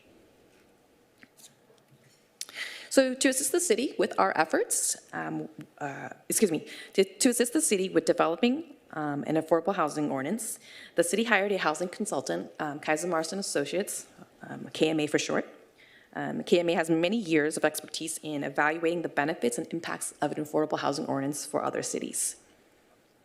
KMA prepared a financial evaluation to further analyze the potential affordable housing requirement and what the city could reasonably require on a housing developer. So as a reminder, City Council and Planning Commission also held 2 joint study sessions to further study this topic. The first session was in May 2023 and included a general overview of an affordable housing program, which was presented by staff in KMA. The second study session in July focused on the findings of KMA's draft financial evaluation. The council, commissioners, and members of the public, which included residents, housing advocates, and housing developers, provided their feedback and public comments at both study sessions. The financial evaluation was presented at both study sessions and also made available online on the city's affordable housing ordinance webpage. So at the first study session, in terms of the financial evaluation, KMA presented the preliminary findings, which were based on initial assumptions, including the existing densities allowed per the city's zoning code and general plan. After further discussion with staff, however, KMA updated the financial evaluation to focus more on the potential housing rezoning areas. So at the second study session in July, KMA presented the updated analysis based on applying the requirement only to the specific housing rezoning areas at the higher densities estimated in the housing element. The updated financial evaluation produced a range of supportable affordable housing requirements for rental projects, with the highest supported requirement for a rental project at 90% low income or 12% very low income. So based on those findings, staff started to prepare a draft ordinance with the proposed affordable housing program requirements, including, for example, the minimum project size the requirement would be applied to, the percentage of total housing units in a project required to be set aside as affordable units, the required income categories for affordable units, as well as the covenant period or length of time the units are required to remain affordable. Staff also met numerous of times with local housing advocates and developers with expertise and experience with housing developments in the city to discuss our proposed affordable housing program and requirements. These stakeholders' meetings were important to ensure that the city develops an affordable housing program that continues to support the development of market rate housing while provide affordable housing options to meet the needs of the community. One of the major comments that both stakeholders group shared with staff and KMA is the importance of incentivizing landowners to sell their property for housing development opportunities. Some developers shared with staff and some developers share that landowners with an improved property that contains an existing financially viable use would likely want to sell their land for residential redevelopment at a much higher value given the viable existing land use. So in response to that feedback regarding the land value projections, KMA supplemented their financial evaluation with an additional analysis that includes a higher land value estimate for existing commercial and industrial use properties. This does better reflect the current real estate condition in Costa Mesa. So the additional land value data were then used to reanalyze the development cost projections for a rental housing project with an affordable housing requirement. The supportable affordable requirement for a rental housing project when considering the project location at an existing commercial or industrial property was then adjusted to 11% at low income or 7% at very low income. KMA supplemental analysis is included as attachment 2 to the staff report. So for the next few slides, I will provide a summary of the draft content of the proposed ordinance. And again, staff is seeking Planning Commission's feedback regarding the draft content. The proposed structure of the affordable housing ordinance would essentially create a local density bonus program. That is because it would apply to only areas in the city that are rezoned for residential uses at higher densities than currently allowed. Certain projects would, of course, be exempt from the requirement, such as projects that do not meet the minimum project threshold size, condo conversions, or future projects developed within the boundaries of the Fairview Development Center. The minimum project threshold size that would be subject to the requirements is 10. So if a development project is proposed with 10 or more units, affordable housing requirements would then apply. For rental housing projects, the minimum affordable housing requirement would be based on which rezone areas the project is located in. So if the proposed rental housing is located in the 60-plus units per acre zone, the requirement would be 11% at low or 7% at very low income. If it was proposed in an area under 60 units per acre zone, then the minimum affordable requirement is then 6% at low income or 4% at very low income. And the required minimum number of years the rental inclusionary units must remain affordable would be 55 years. So for ownership housing, a little bit different.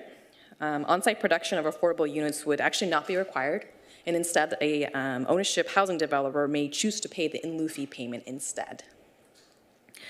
But should a developer choose to construct affordable units within their market rate project, the set-aside requirement for the ownership house project would then be 8% at moderate income, and the minimum affordability terms would be 45 years. A few other program requirements that staff has proposed. Inclusionary units would be required to be comparable in terms of size and finishes as the market rate units, as well have same access to all residential amenities. Slight design deviations may be approved by the final review authority, but in general, inclusionary units would still need to be substantially similar to market rate ones. The Affordable Housing Ordinance also proposes to allow rental housing projects subject to, sorry, that was, let me restart that again. The ordinance would also propose, or would allow rental housing projects that are subject to the ordinance to utilize a lower parking requirement in order to offset the costs associated with an affordable housing requirement. The reduced parking rate of 1.75 spaces per rental unit is based on a parking study conducted by LSA, who is the parking consultant hired by the city. Separately, I did want to note from this ordinance that staff does intend to bring forth a code amendment to update the residential parking standards. Lastly, the ordinance provides alternative options to comply if on-site production of inclusionary units is determined to be an economic hardship. The alternatives include payment of an in-lieu fee for rental projects fewer than 100 units, off-site production of affordable units, and/or land dedication. Rental projects over 100 units would be required to provide units on-site. Ownership projects, in addition to the other alternatives I described, would also have the option to construct affordable rental units on-site within their market rate project. So with that, staff recommends that the Planning Commission receives staff's presentation and public comments, as well as provide feedback regarding the proposed draft content presented tonight. Staff also recommends the Planning Commission continue the item to a date certain in order for staff to return with a final draft ordinance for Planning Commission's recommendation to City Council. City Council is the final decision-making body for all ordinances.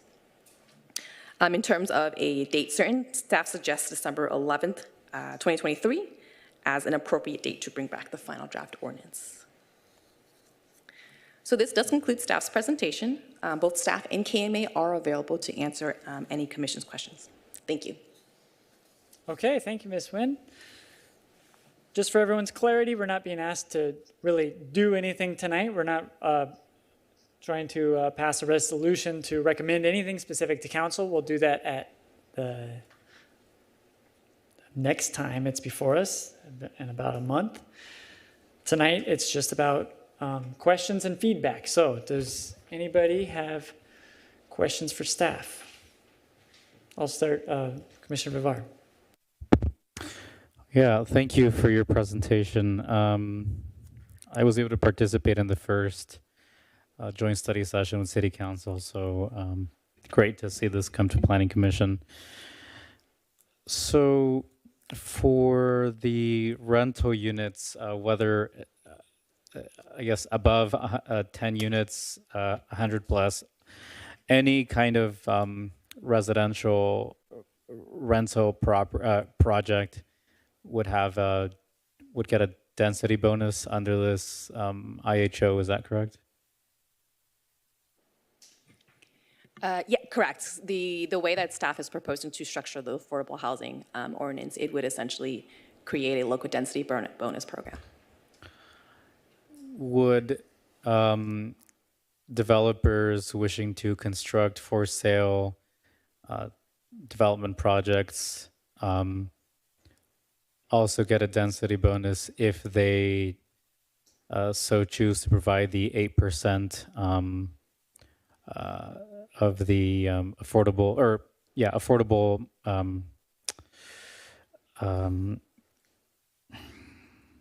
is it the like middle income units?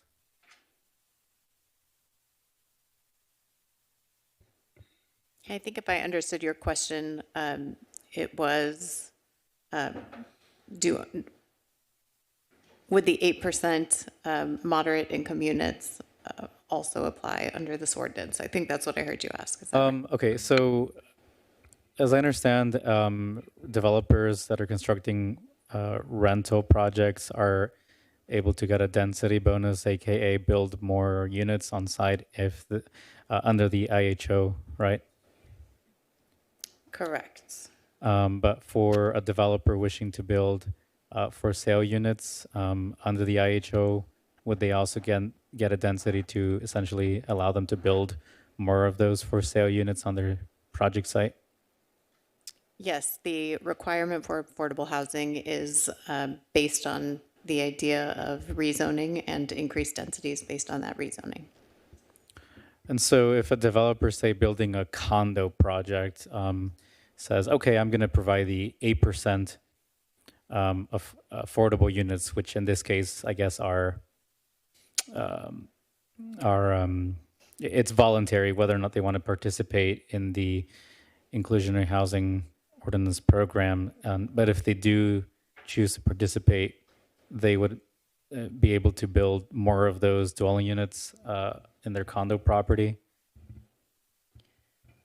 Well, essentially, the way that the program would be structured is the city anticipates rezoning certain areas of the city to allow for residential where it's not allowed today and at higher densities than are allowed today. So coupled with that rezoning would be a requirement to provide affordable housing. Well, but that doesn't apply to for sale units, is that correct? It applies to both rental and for sale units. The difference in the proposal here is that although there is a requirement for 8%, there's also an option for ownership housing for in lieu fees to be paid by right as an option to the 8%. Right. So if I'm understanding this correctly, developers wishing to build for sale units, say a condo project, would need to participate in this program somehow and would be able to build more of those units? Correct. So there's essentially no getting away from the building more units even for a for sale project, is that correct? There is an in lieu fee option for ownership for sale products. But yes, the ordinance would still apply and the requirements still apply. What would the in lieu fee be for the for sale units as opposed to the rental units in lieu fee and the reasoning for that? We haven't calculated in lieu fees yet. That's usually something that's done as sort of the last step of this process. But we would prior to presentation for City Council's final adoption. So Planning Commission wouldn't see this, right? Only City Council would, in terms of the in lieu fee amounts. Our intent was to provide the information as an informational basis, but it's City Council's purview. Okay. So I guess my final question again, so on this 8% for the for sale units, the 8% is for sale units, and if they don't do the 8%, then they pay an in lieu fee. Is that correct? Correct. Okay, got it. Thank you. I'll kick it back to you, Mr. Vice Chairman. Okay, thank you. Commissioner Zick, do you have any questions for staff? Got a couple questions, and then I'll save comments for the end after we have the public comments. My first question, you said we have KMA here, correct? Correct. Okay, well, my first question is, so we hired KMA to assist us with the consideration of an inclusionary housing program, and I say it that way. I too was at the July 26th joint session with council where the topic was the potential of an inclusionary housing program. It seems like we're moving quickly towards the establishment. My question is, has KMA ever recommended against establishing an IHO? Or is hiring them mean, you know, if you go to a burger joint, chances are they sell you burgers? I can start there, and then I'll ask Kathy Head with KMA to unmute herself. She's with us today via Zoom. So we hired Kaiser Marston Associates to advise the city on what would be supportable, affordable housing requirements should the city choose to move forward with an ordinance. So ultimately, whether to move forward or not is a policy decision by the city. But what we want to ensure is that the requirements that we recommend from staff are supportable and essentially don't include requirements that mean that our ordinance would be confiscatory is the term that we've used consistently. So that's KMA's role. Okay. I accept that answer, and I think that does answer it for me. I mean, it's what you're basically saying is it's largely an analysis of where you draw the line from affordability so that it is a supportable program. Correct. So you can always justify having one if you draw the line in the right place. I assume that would be the case, that there may not be, it may not be the case somewhere in the state, but I don't know where that it would be. Got it. Okay. And then on page 7 of the staff report, I've got a couple questions that come to me from that page. It indicates there that the recommendations or this draft ordinance the input to it comes from a lot of places, including industry best practices. And I was curious about that. My question originally was going to be, what Orange County cities have an IHO, and what best practices did we glean from them? And before I get my answer to that, I noted in Jen Tanaka's public comments to us, she says that Newport Beach, Tustin, Fountain Valley, and Orange are not on a comparison chart because they do not have IHOs. And those are neighboring cities, so there might be some other neighboring cities around us that do. So again, my question is, what Orange County cities have IHOs, and what are the best practices that we've gleaned from them? Or do the best practices only come from places far away?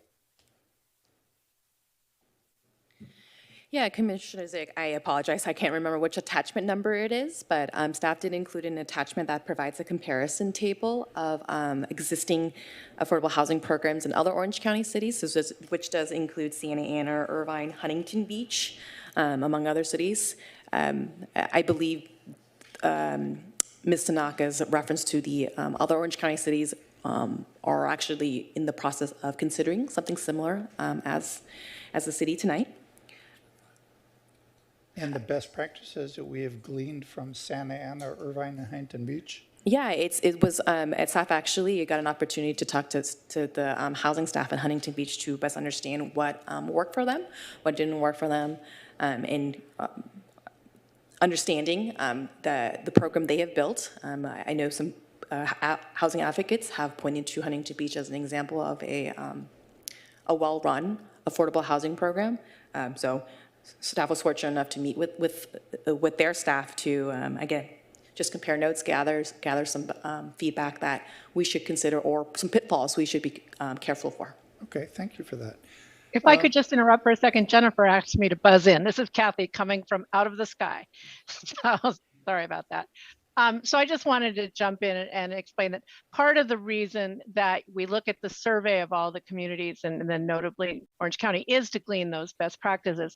And what I would say from our perspective, from a Kaiser Marston perspective, is to set up a program that doesn't create a constraint to housing, because you don't want development to stop in your community. So that becomes the key in analyzing the real estate, the strength of the real estate, what kind of affordability gaps are engendered, what kind of carrots you're providing to make it more palatable to the development community, to provide the affordable units. And that's a lot of what's gone on in this whole process in Costa Mesa. The next thing that I think is really important is to be ready to reevaluate after a number of years. So not to just let your inclusionary ordinance sit and be, just watch it and look and say in a 5-year interval to see what's happened in your development community, to see whether a lot of development is occurring or if development is slowed down, where the advantages have been, where the negatives have been, and then readjust accordingly. I use this example a lot. I helped adopt Claremont's program in 2007, right before the Great Recession. So then I helped them completely restructure the program in 2012 as the Great Recession came to an end. And then just again in 2021, they just redid it again to reflect changes in the economy. And I think that's a really important consideration, is because the economy is never static. You want to keep an eye on what the changes are. Kathy, thank you for that. While your mic is hot, let me hit you with another question. Sure. The first question, it's really foundational. Did you see the public comment letter submitted by Jen Tanaka? I did. Okay. On the last page of that, she was talking about this in lieu fee as a lever and comparing that to the lever of the inclusionary thresholds, the percentages. And her suggestion or her comment was that it would be much easier to adjust the in lieu fee than to adjust the thresholds. Part of her recommendation on the second or third page of her multi-page comments was to lower the threshold below the thresholds that are recommended in the staff report, and potentially, or in conjunction with that, increase the in lieu fee, with the idea that it's easier to adjust that in lieu fee than the thresholds. Did you have a comment about the way she looked at that? And the corollary question is, if you took that approach, does it make a difference? And this is more a staff question. If we wanted to change the inclusionary threshold percentages down the road, is that a simple council, you'd agendize it, they make a change to the ordinance, give it 2 readings, and we're good to go? If we want to change the in lieu fee, is it the same administrative process? So is one easier to change than the other? Is a staff question. And then Kathy, I wanted your reaction to her suggestion. Which one do you want to do first? I'll respond to the staff question first. Okay. So in terms of process, I think your question is about process. To change the percentages, it would be a modification to a section of the zoning code. So that would come before the Planning Commission and be an ordinance with a first and second reading. Okay. To adjust a fee, there's a public notice requirement. There's typically a fee study that goes along with it, but ultimately fees are usually adopted by resolution of the council. Which sounds like that'd be an easier path. Shorter, yes. The shorter path to adjust the fees as opposed to the threshold percentages. Correct. Okay. Okay. So Kathy, do you have a response? I do. So I would have said similarly, and not the administrative part, but it is easier to change the fee. And in fact, what I've suggested in the recommendations memo or report is to say, because cities sometimes lose track of the in lieu fee over time, even as things change, is to have an automatic lever on it each year to change by an index measured by the change in new home prices in Orange County. So that's just an easy fix. The fee changes every year. I thought her letter was very well thought out. I read it this afternoon. Obviously I disagree with the percentages, but reasoned minds can differ. I think when we did the supplemental memorandum, the reason we did it after talking to the development community was when we did our prototypes as part of the July analysis, we used an actual site. So that 19% that threw everybody for a loop really did come from an actual site. The problem is there aren't that many of that type of actual site. And so to provide a more conservative view and a more reasonable perspective on what would be not only feasible, but provide incentives for developers to want to build on the rezoning sites. And we had significant conversations with developers about this.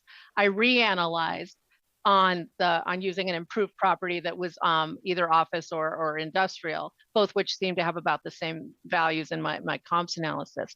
And that's when that percentage came down from 19% to 11%. There were also some density discussions as part of that. As a policy decision, the Planning Commission or the City Council can choose to use a lower percentage than recommended in the Kaiser Marston report. You can choose to use a higher percentage than recommended in the report, but then you have less evidence to support your conclusions. But you can always take a more conservative view than what we've recommended. That's your policy decision. Thank you. Is my recollection correct that 19% example that was used previously was a greenfield site and not It was a parking lot.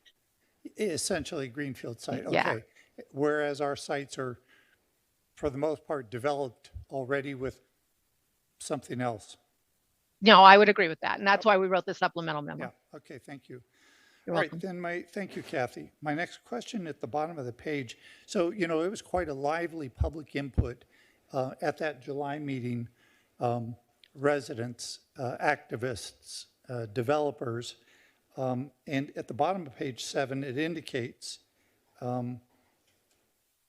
excuse me, I'm not on that page.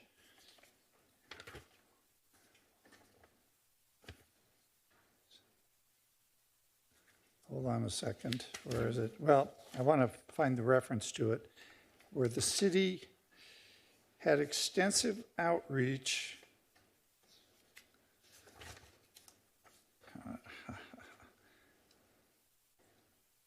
Well, with developers and with affordable housing advocates.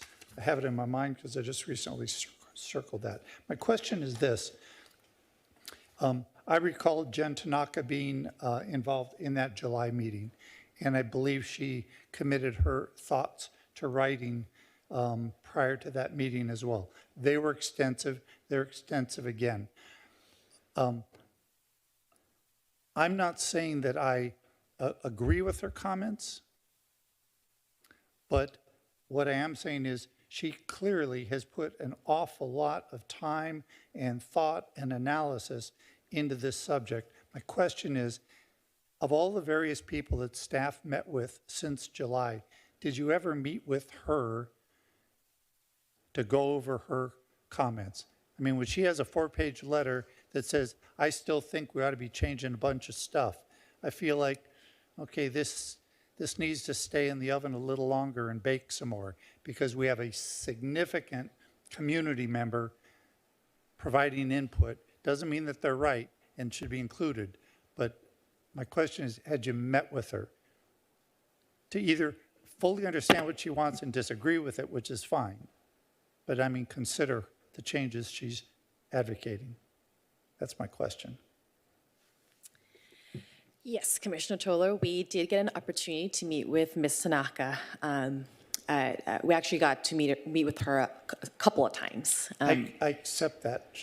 You can give me that short answer. That's fine. I just want to make sure you did that. Okay. And the last question I have, it references page 11 of the staff report. So the in lieu fees, in the second paragraph, it says the in lieu fees collected would be placed in a dedicated housing fund that could be used to fund affordable housing projects and programs. My question is this.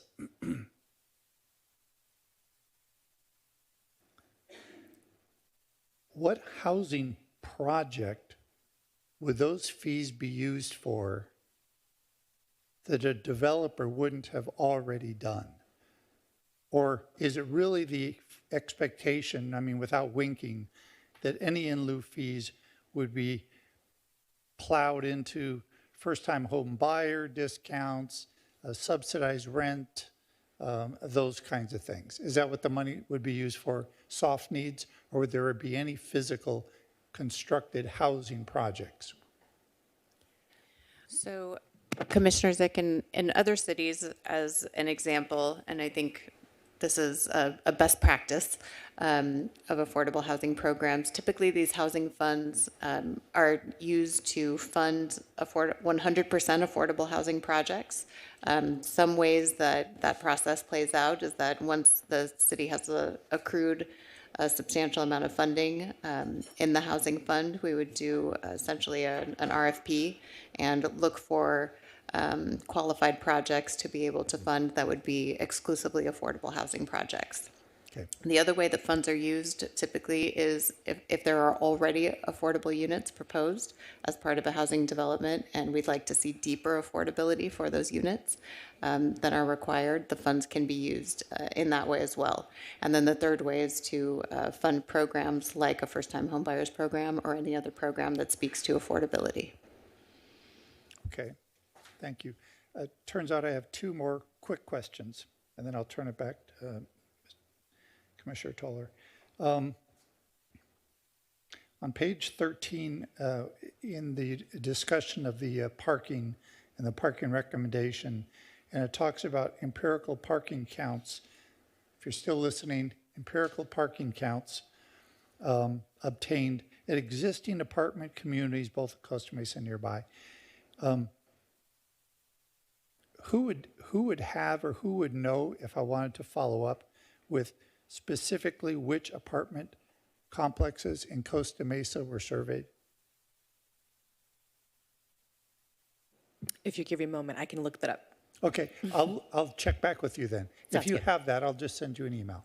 Okay. Okay, and then my last question, just in interest of time, my last question about this concurrent processing thing. So the concurrent processing, as I understand it, is that a developer can get his plan check going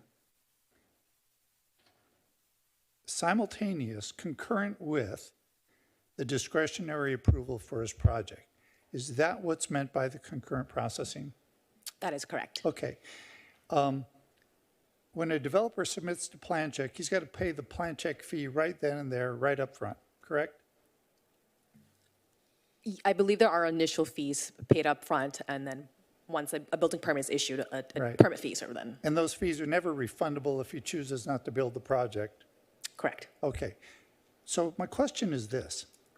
If a developer is willing to risk paying for plan check up front for a project that he does not have yet a discretionary approval, if he wanted to take that risk, and that speeds things up for him, that's why you're recommending it here, why wouldn't we allow that for any and every project in the city? Why wouldn't we let anybody that wants to build a project that requires a discretionary approval to submit for plan check?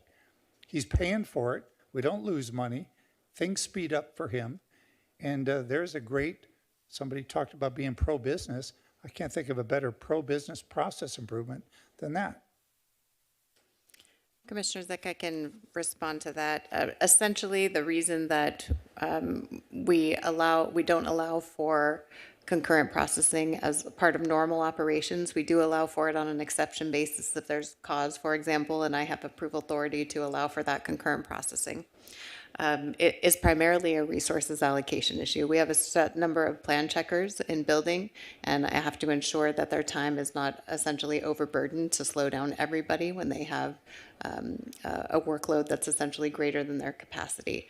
Our building permit fees, our plan check fees, were established quite some time ago. I would not say they're cost recovery. And so those are some of the reasons that we don't allow for it as part of normal operating procedures. But this would be a policy decision as a way to encourage concurrent processing for housing projects. So let me pick at that a little bit. Because it's two different pools of people that work on plan check versus work on the discretionary approval application process. The building department that's doing the plan check, whether they're doing it at the time the project is going through a discretionary approval process, or whether they do it 2 months later, 3 months later, 4 months later, whatever, it's the same resource doing the same work. And the only difference is, are they doing it in February or are they doing it in July? So I'm just kind of pushing back a little bit, trying to understand more why we wouldn't just let it be concurrent all the time. And it's a good point. I think it's something we could consider. I would say that the difference is that when you're doing plan check after an entitlement is approved, that you have certainty that it's a project that's ready to move forward, as opposed to putting resources into something that at the end of the day doesn't get approved.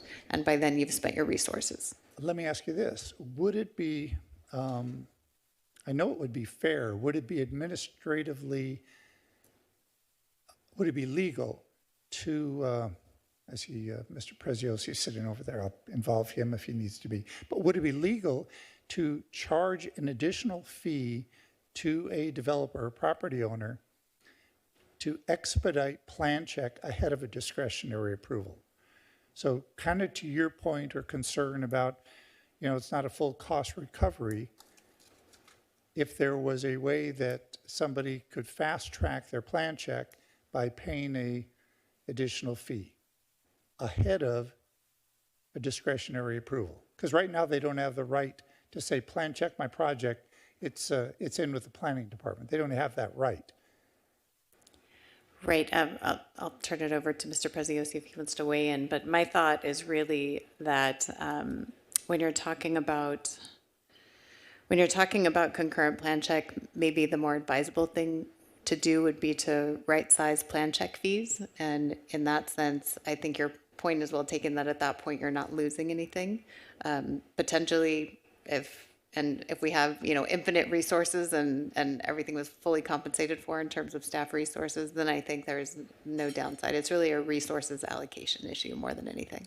I know there's some cities that use outside plan checkers. So anyway, I'll leave it at that. I've made my point. And that's it for my questioning. Thank you. Thank you, Commissioner Zick. Commissioner Andrade. Yeah, I appreciate the team's effort in putting together this housing ordinance and KMA's research, the focus on providing opportunities for very low and low income, the rezoning opportunities that are available. So overall, I think it's a great opportunity.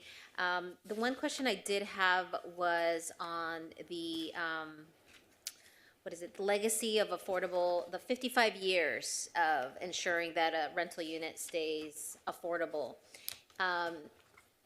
And, there's these scenarios where it's shared, where an individual that makes way above that housing affordability, is there any impact in creating some sort of like a biannual or annual check of the current resident that still qualifies to be in this affordable unit?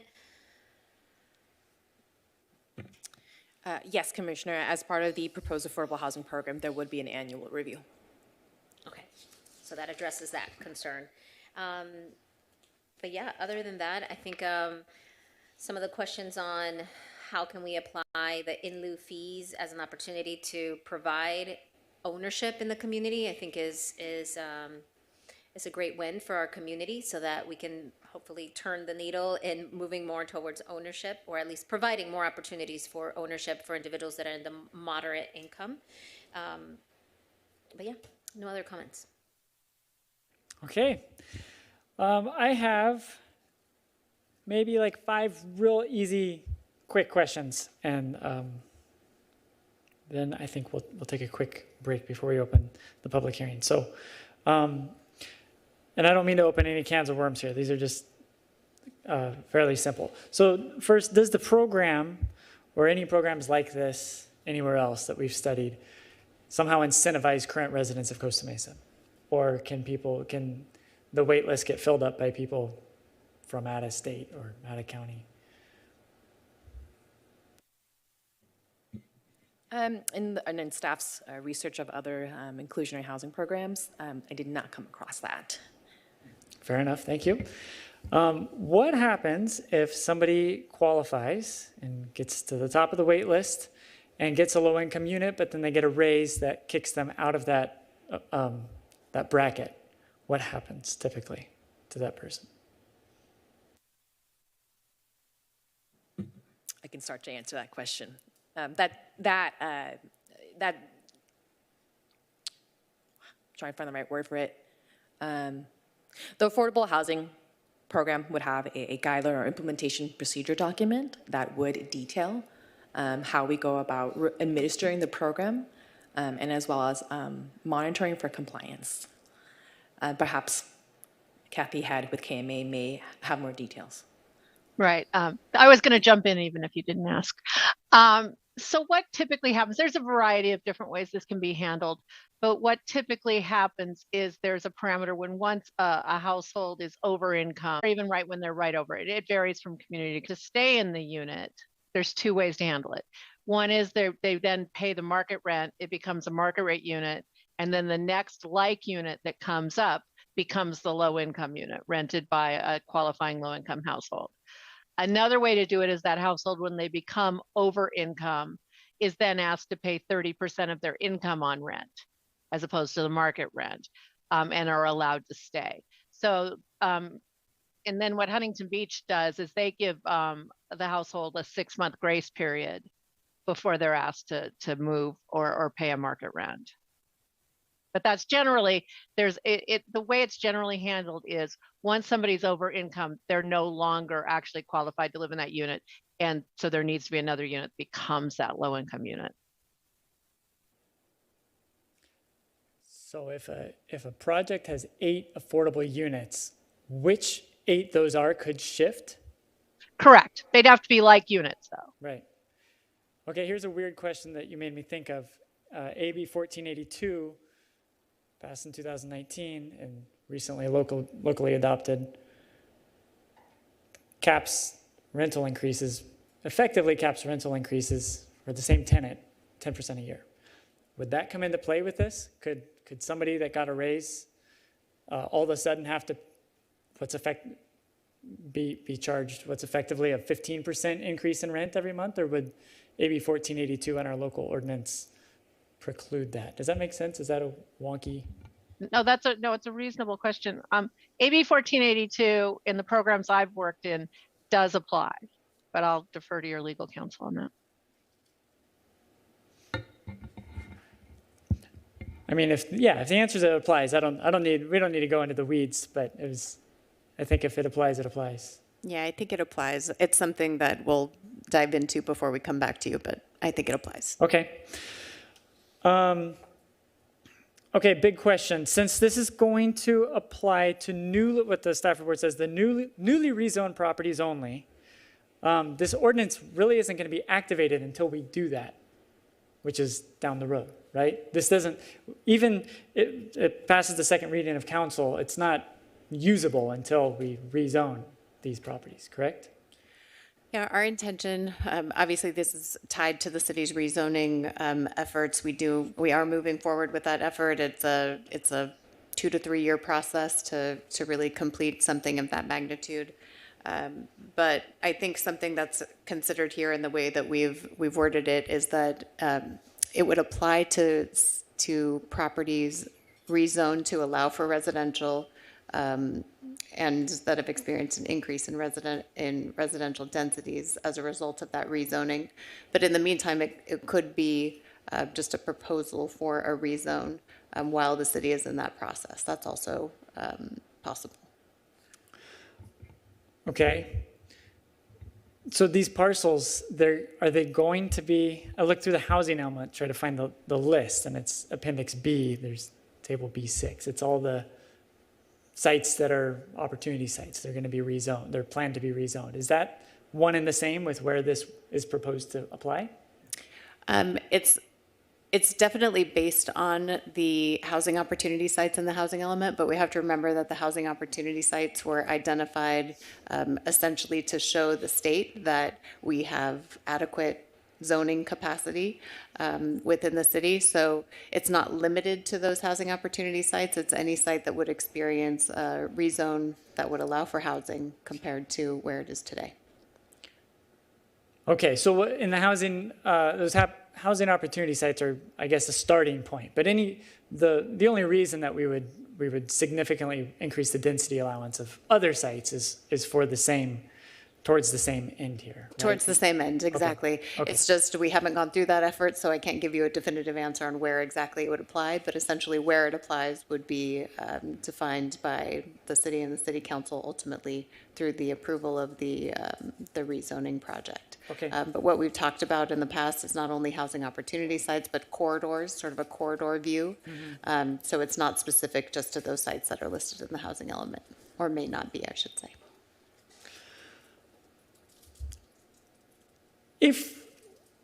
Okay, I'm gonna stop that. Okay. In lieu fees, those are deposited into a fund, the housing, whatever it's called, Housing Affordability Fund, which is kind of this black box that's gonna be, we're gonna figure out what to do with all this money later. We don't get any returns on this money, right? So if somebody puts in several $100,000. I mean, if we receive several $100,000 into this coffer, but it's not used for 10 years, it's losing value through inflation, right? Is that right? Yeah, it's a good question. I think you're asking, do we manage the housing fund like a fund, or do we let it sit there like a savings account? It's a good question. I'm going to defer to Kathy on what she's seen in other cities, but normally we manage all the funds that we have here at the city. They don't sit there like a savings. Okay, yeah, because I think it's clear why I'm asking, because if these in lieu fees are based on the cost of construction and the value of units and things like that, today or 10 years from now when it can be used, it's kind of a big thing to think about, I would think. Kathy? Oh, sure. Sorry. The in lieu fee programs that I've been a part of, they all invest just like the city does. Typically something that gets a LAIF rate. So it's accessible, but is making a return. Maybe that doesn't keep up with inflation, but a return. Okay. Last question, and then we'll take a quick break. Parcel, lot, or merger? This is in B3 of the draft ordinance. I think you guys know which section I'm talking about. Can I just get a quick explanation of why we need to go there? I don't think it's super intuitive to most people why an inclusionary housing ordinance would kick in when nothing's happening but a lot is being merged. This is to address if a developer has two adjoining parcels up side by side, develops one first at 5 units, let's say, and later in the future develops the lot right next to it, additional 5 units, and combines or merges the project now into one site, which then increases to 10 units. Okay, that makes perfect sense. Thank you. Those are all my questions. I think we'll take a 5-minute quick break for people to stretch, and we'll come back and open the public hearing.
Welcome back to the Planning Commission meeting of November 13th, 2023.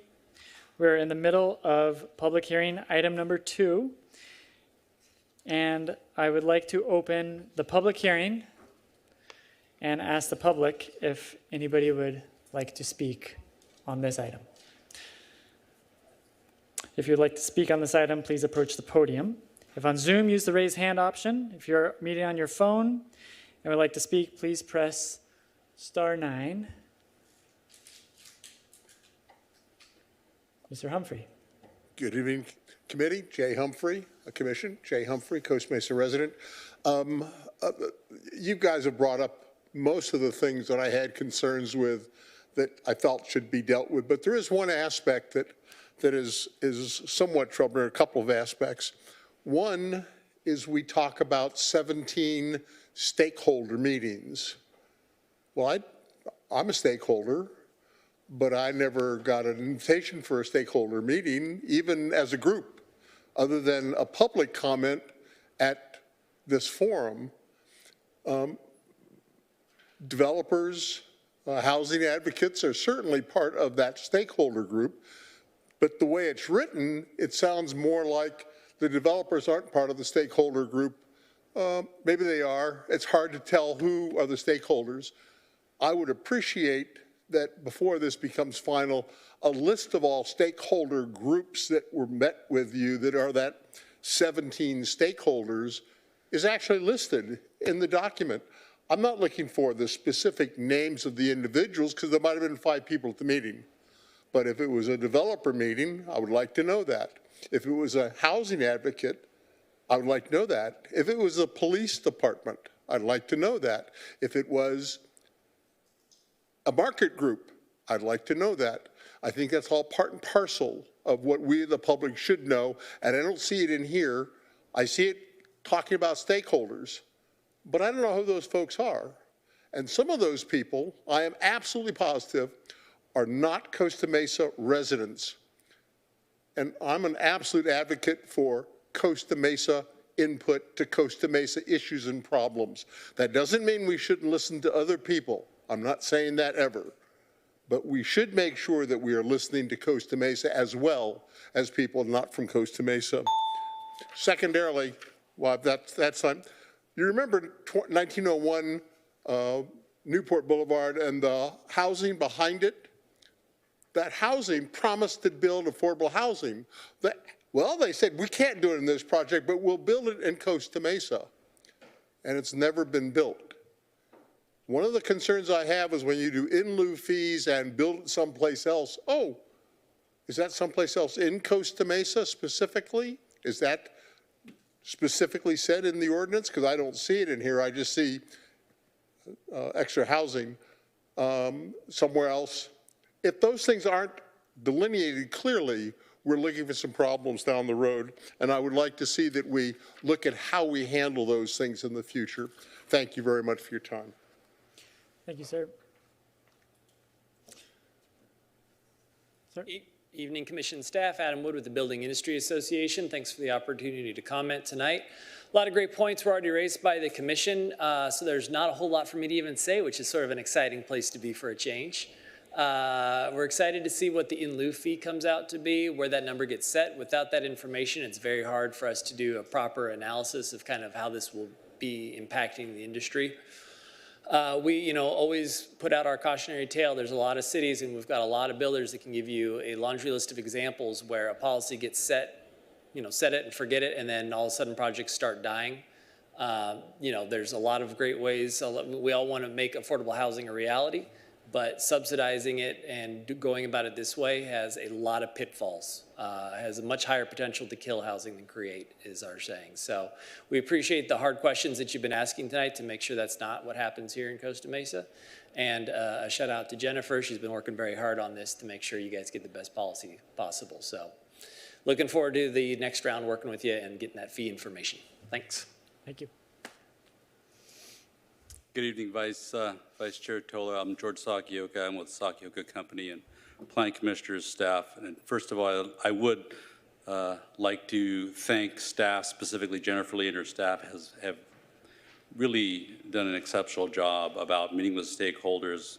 And Jay, I'm one of the stakeholders. I know you are. And that we've been involved with this process for months, if not years, and we appreciate staff's cooperation and transparency throughout the whole process. We have submitted our detailed comments by email to Jennifer and staff today. But what I would like to do is take a moment just to highlight a couple of the issues, specifically some of the alternative compliance options that were mentioned in the draft ordinance. And if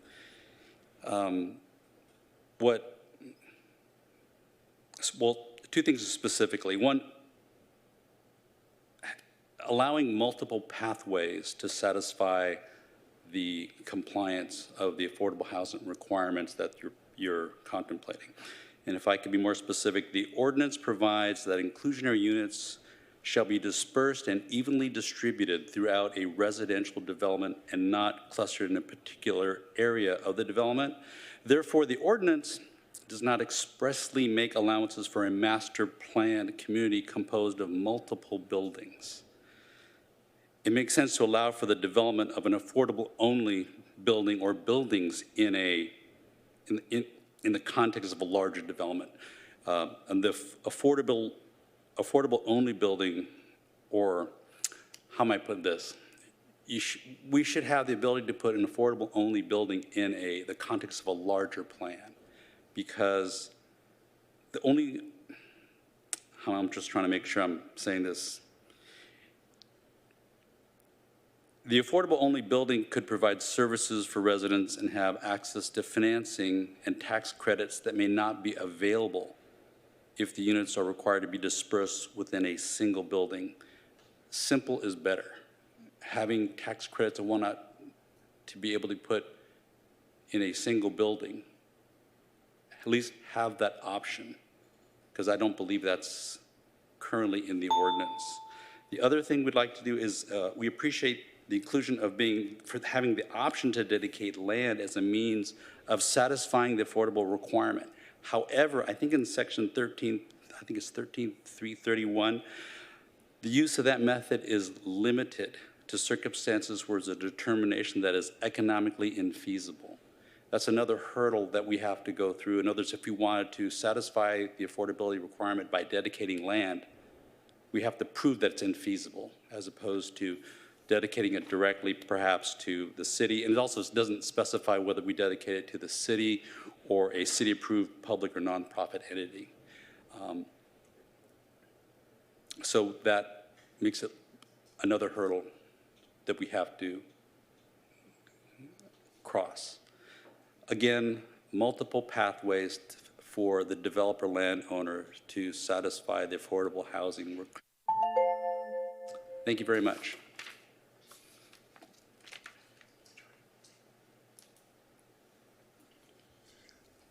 Commissioners, wanted to address affordability from another perspective. How can you as commissioners work to drive costs out of this system and make things more affordable by a more reliable and efficient process? I'd like to see you guys take up that task.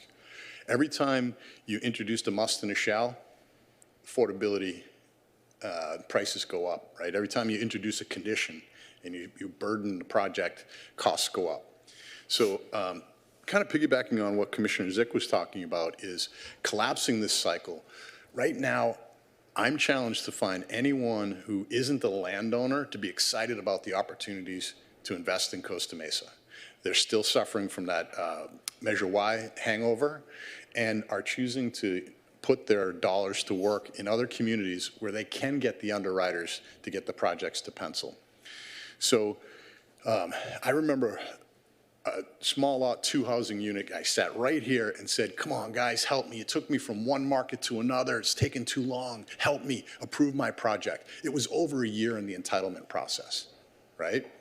So I think you should be investigating why we have suspended the Permit Streamlining Act, which mandated that the city respond to an entitlement process within 30 days. The at-risk, what I call at-risk, which is parallel processing of the applications, that only kicks in after the application is deemed complete. So staff has already iterated back and forth with the applicant, looked at all the different ways and how we're going to do this and what about this and how about that. And only when staff is satisfied does that go forward. And that's the time that you put in your building plans. So you've already had that iteration. So either you don't feel confident in staff, and I do. I think we have a great staff. They work really hard. I can't tell you how many times, 8 o'clock at night, members of the staff call me to follow up on my projects. Or you are concerned about a planning commission that's going to take it in a different direction, and it doesn't have the certainty and predictability. So I would love to see this commission really work to drive costs out of the system, to lower the carrying costs of these projects, to make it more exciting. I'm concerned that our chambers are so empty right now, because that's what I'm seeing in the community of the folks that I'm talking to. They're just not excited about what we're trying to do here. They don't see enough of an incentive to come to Costa Mesa and to build. So I'd really like you guys to work really hard at not putting in additional musts and shalls, but really, how do you drive costs out of the system? How do you make Costa Mesa more attractive? I talked to one developer and I said, you realize, you know, the entitlements, it's just taking too long, and the TI, he says, yeah, I know. We can't even get our TIs approved. We're going to be 60, 90 days delayed in trying to move into our new offices. So the community is aware. They're aware of how you're treating different businesses, and even like cannabis, where after 2 years, now you're considering a pivot. Like, that's just doesn't speak to the business-friendly community that Costa Mesa can be. Thank you very much. All right, do we have anybody on Zoom?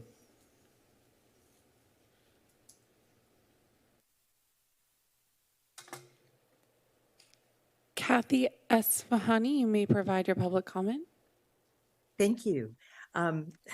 I was one of those stakeholders lucky enough to participate in the process, and I would like to acknowledge and thank staff for the effort they made to reach out to affordable housing advocates like me, as well as other people in the community. I also appreciate the fact that they want to come up with an ordinance that's realistic. But I believe that the percentages that are now being proposed are simply too low. It's pretty clear from the staff report that the city is banking on the large parcels north of the 405, with densities of greater than 60 dwelling units per acre, for producing the affordable housing that we need in Costa Mesa. Other than Fairview Developmental Center, it's going to be north of the 405, right? In terms of the numbers we need. But so then the question is, the staff report is looking at, well, how do we incentivize those large landowners to sell to residential developers? The problem is that there's a focus on the fear that too high of an inclusionary requirement will raise the land costs for developers, who will then pay less for the land, and then the owners will not be motivated to sell. I mean, that's the fear. And the problem is that there's, I think, some false assumptions that the new report has made in terms of what that land value is. One of the things that the staff report says on page 5 is that, the opportunity sites at issue are mostly not vacant land, or they're commercially viable uses, either commercial or industrially owned sites that are improved and operating. I'd like to point out that 2 of the largest sites, Sakioka Lot 2 and Home Ranch, are vacant. And many of the other large opportunity sites north of the 405, including South Coast Plaza parking lots, are not being put to the highest and most profitable use. The upzoning that's going to be coming hand in hand with this affordable housing ordinance will be a windfall for these owners. It will be highly profitable for them. And if the inclusionary requirement slightly depresses that land value by and it slightly reduces the price paid to landowners, that's not a problem, because the landowners will still make a huge profit, And the city must get the community benefits from that upzoning. We need to get substantial affordable housing in return. Many of these large landowners are longtime owners, and they're Costa Mesa legends like George Sakioka and his family and the Segerstrom family.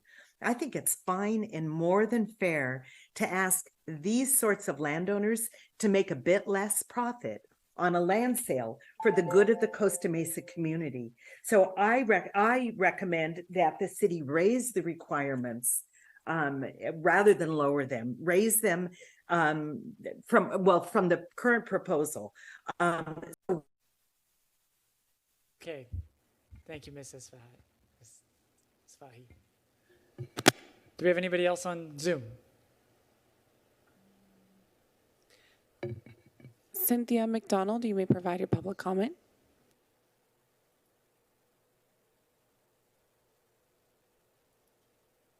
Good evening, Commissioners. Cynthia McDonald, Costa Mesa resident.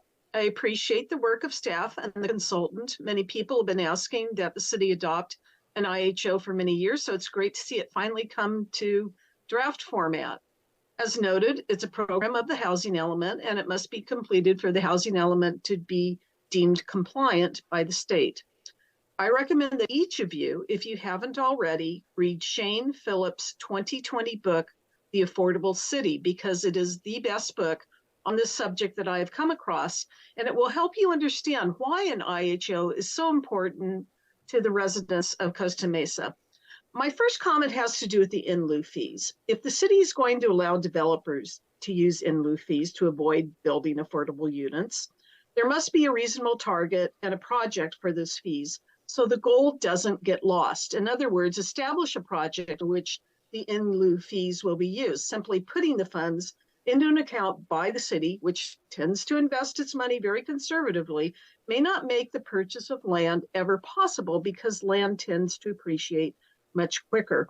A first-time homebuyer program is one type of program, but if all the builders of homeownership product only produce market rate housing by taking advantage of fees, the availability of affordable products for those first-time homebuyers will decrease because new housing tends to drive up the cost of older housing that is in close proximity. There was hope that the West Side overlays would bring more housing to Costa Mesa, but that didn't materialize, seemingly because the lack of available, the off-site production of affordable units is going to be difficult for the same reason.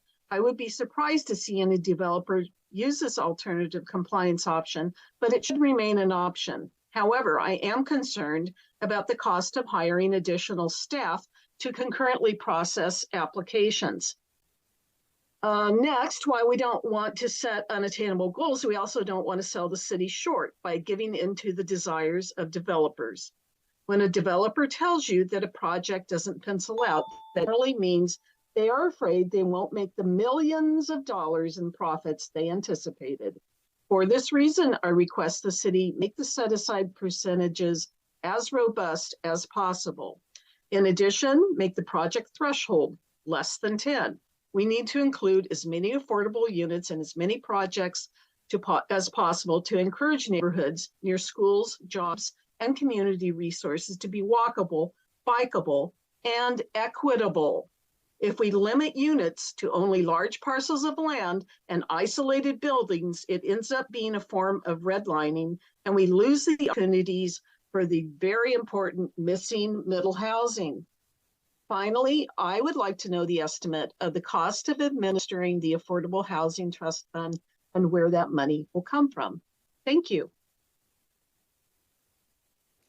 Thank you, Ms. McDonald.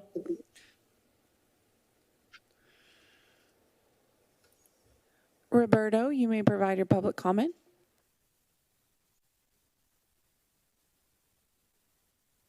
Hello, Planning Commission. My name is Roberto, and I'm calling with Resilience Orange County. We've been supporting the Latino community over the last 2 years, and you know, we really have been in these discussions are really in support of the development of affordability levels at the lowest levels. even at the low and very low, those are even too high for some of the community members that we work with. So I think like acknowledging that and kind of where the current legislation is, like still being in support. But for us to consider some of the development of levels below that. I'm also like in support of the higher percentage for on-site production. I think, always developing more, the development of on-site production, I think is always a good idea. I think what was also mentioned in the presentation was the covenant periods of 55 years. I think it would be great to think through a sort of tracking mechanism to make sure that these affordable units stay affordable, and something like a public facing mechanism for the public to also know the availability of affordable units that the city is tracking through this affordable housing ordinance. I think a tracking mechanism would be great. And also, I think the in lieu fees, I think we should if that is an option that folks are thinking about, like how are we matching the fee to being able to actually develop affordable housing units with the cost of just to kind of consider that we should have something that's reasonable for there to be development for affordable housing. And I think that not just and if that means increasing the fee, then I think that's reasonable for this ordinance. And so yeah, I think that those are my comments. Thank you so much. Thank you, sir.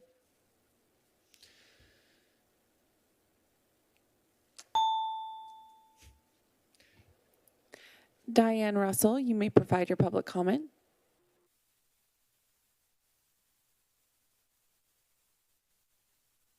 Here we go.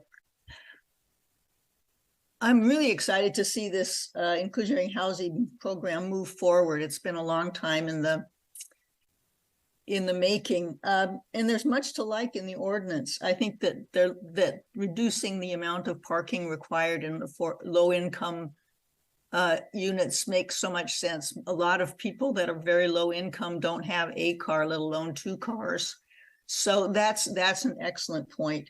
I'd also like to support Mr. Sakioka's suggestion that something be put into the ordinance that recognizes that it's a lot easier to get tax credits and various kinds of funding if you have a standalone building within a larger master plan. That will make it easier for some of the larger developers to put these kinds of programs together.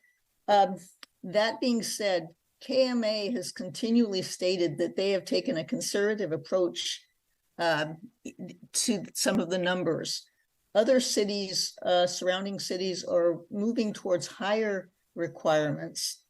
And I'm urging the commission to advocate for a more progressive number. For example, for 60 units or more, to have a 15% for low income or 10% for very low, to have it 40 to 60% units, to have 11% low or 7% very low, and then less than 40 units, 6% low or 4% very low.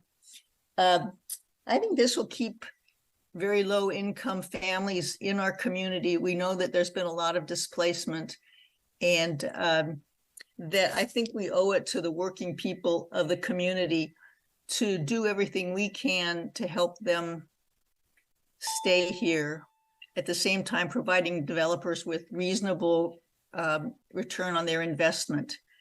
I look forward to continuing these discussions in the next month or two, and thank you for your time. Thank you, Ms. Russell.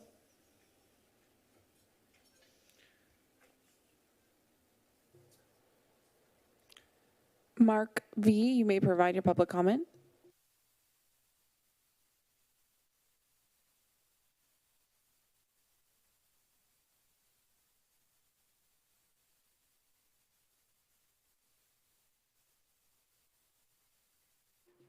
Mark V., you may provide your public comment. Sorry, can the commission hear me? Yes, we can. Good evening, Planning Commission. I would like to echo some comments that Jen Tanaka and I shared with staff in the stakeholder outreach process, and specifically identify the concerns that I have. But first, wanting to identify and recognize that I think KMA did an overall pretty good job, at least at a first pass at this proposal, and so wanted to shout them out.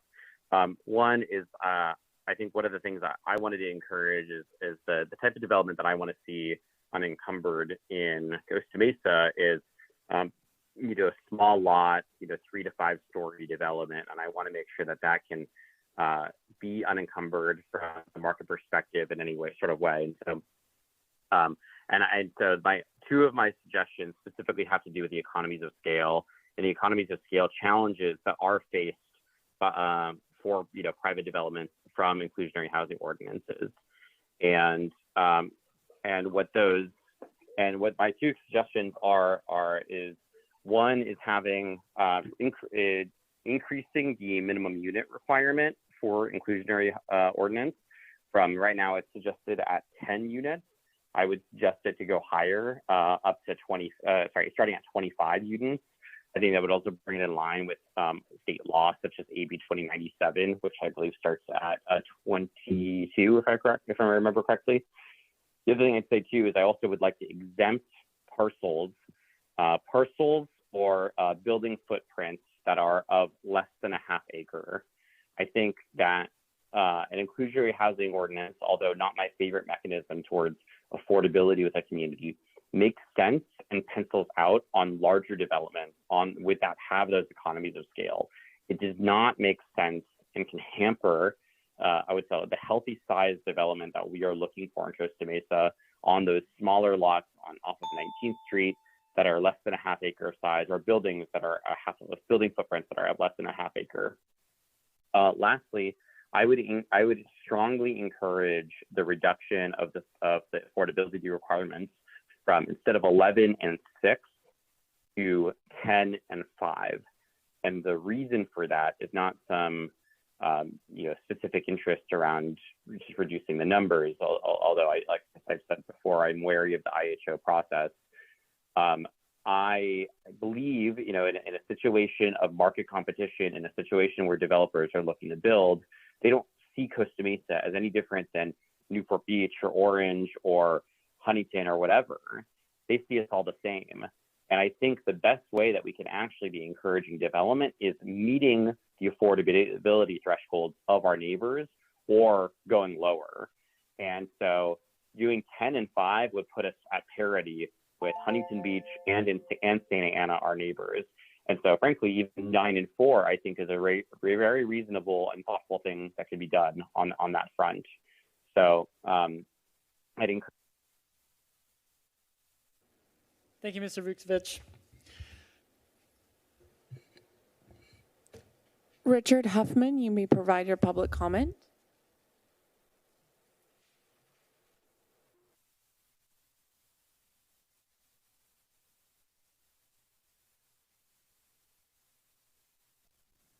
Can you hear me now? Yes, we can hear you. Okay. Good evening. Now is our best opportunity to enact an affordable ordinance because of the proposed major upzoning that is coming due to the housing element requirements. Huge new entitlements will provide a major incentive for redevelopment when the economic environment becomes ripe for building again. The big profits can provide for community benefits, such as subsidized affordable housing, as well as parks, open space, and transportation improvements. We need an ordinance that is robust in order to take advantage of this rare opportunity for the visioning and guiding principles that have been promised as part of the biggest general plan update in the city's history. Redevelopment and higher density is coming. This proposal is very modest don't listen to arguments to reduce the requirements. Thank you. Thank you, Mr. Huffman.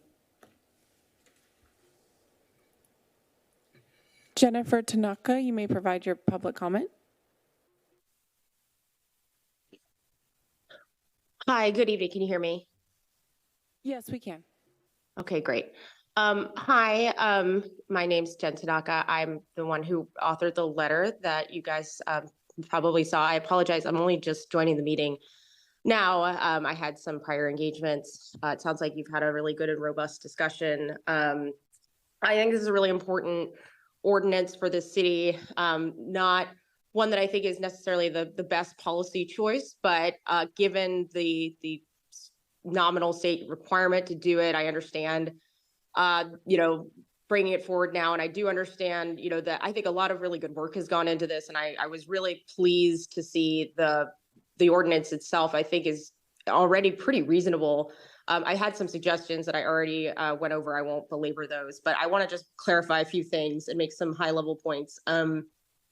First, with respect, I did meet with staff as a quote stakeholder, but I just want to clarify, I actually have no stake. I am not a developer. I only own my home. I don't own any other real estate.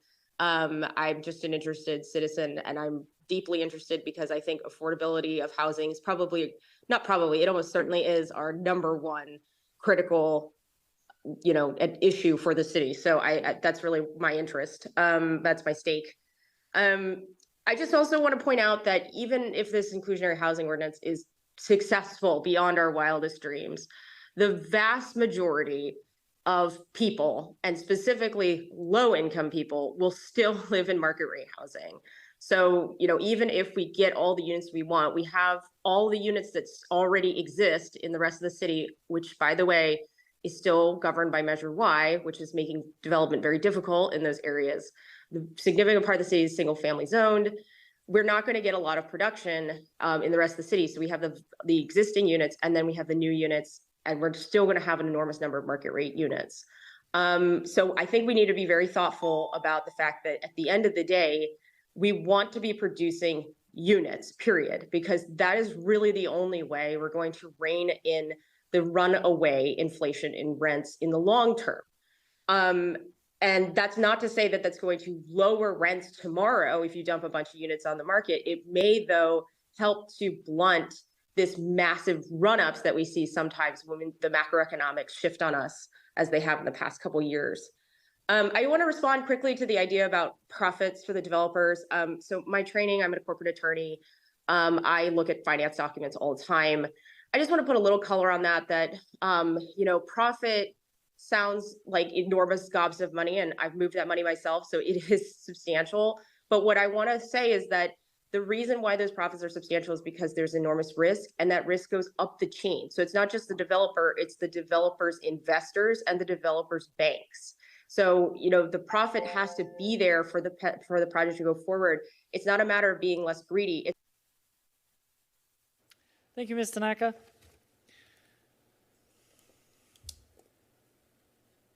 There are no more. Okay. Well, thank you, everybody, for speaking. I'm going to close the public comment portion of the public hearing and bring it back to the dais. And just for everybody's, just to remind everyone, we're not actually recommending anything specific. We're giving feedback. We're going to see this again before we fine-tune the resolution that will be going to council. So tonight's a night for further questions and feedback from the commission. So we'll start again with Commissioner Vivar.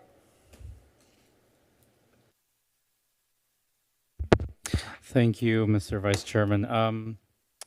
Just want a follow-up question. I think that Vice Chairman Toller asked earlier.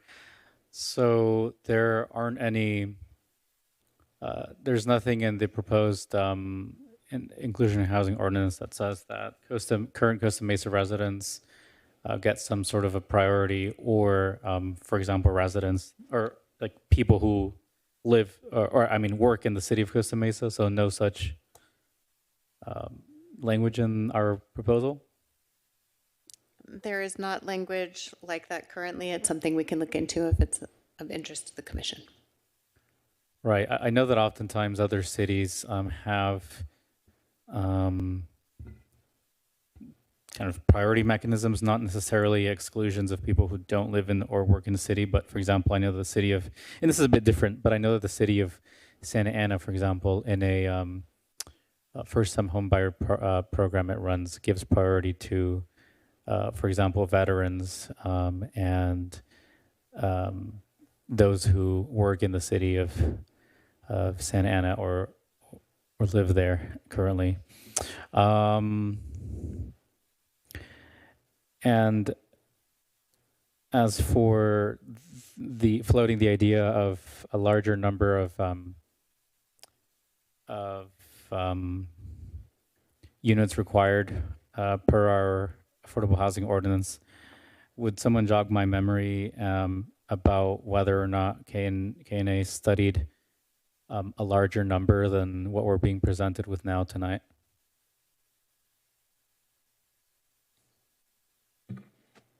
If I understand your correctly, Commissioner Vivar, was there an analysis done by KMA that had a higher affordability requirement? Yeah. So, for example, instead of having, say, something like 11% low income and 6% very low, say something like 15% low income and, I don't know, 5% very low or something of that sort. Yes, give me 1 second. Let me pull up this slide I had that does provide a explanation of the different versions, I'll call it, of the financial analysis. And so the reason I ask this is,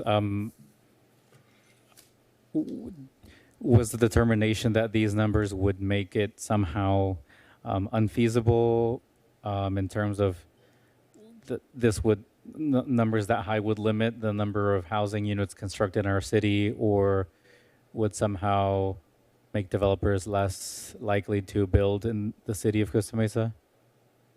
Yeah, I'd like Kathy to answer this and kind of describe the sure. thought process that she went through in making her recommendations. Thank you, Nancy.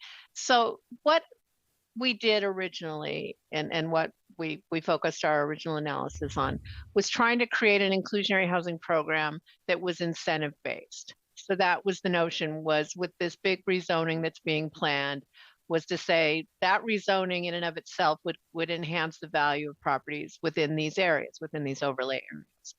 And so then we would, as part of the program, then we would take part of that enhanced value and we would apply that to an affordable housing requirement. And then so the property owner would still make as much money, make more money than they would have before the rezoning. And a developer would be able to pay that more money because they had this rezoning opportunity. So that was the whole foundation of the financial evaluation.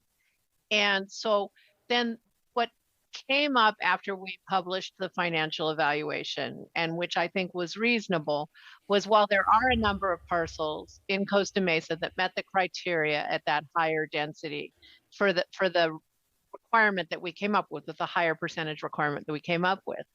But what we determined subsequently was far more properties don't meet those criteria. And so again, given the notion that we want to incentivize developers, so it's not that they won't develop, we want them to want to develop in Costa Mesa. We want them to seek out Costa Mesa as the place to build their project. We looked at the broader cross-section of properties in the overlay zones and took what I felt was more of a representative view of the larger proportion of properties that would be available. And so when we did the analysis based on that, those properties by definition cost more because they're improved properties, they already have buildings on them, et cetera. And so that the enhanced value is less than it was if it was a vacant property or a surface parking lot, et cetera. And so, yes, there will be properties in Costa Mesa that are developed on what were greenfield, as was mentioned before, or vacant or parking lot sites who could achieve a higher inclusionary percentage. But there are significantly more properties that then would not be developed at all at that higher percentage because there is no value enhancement.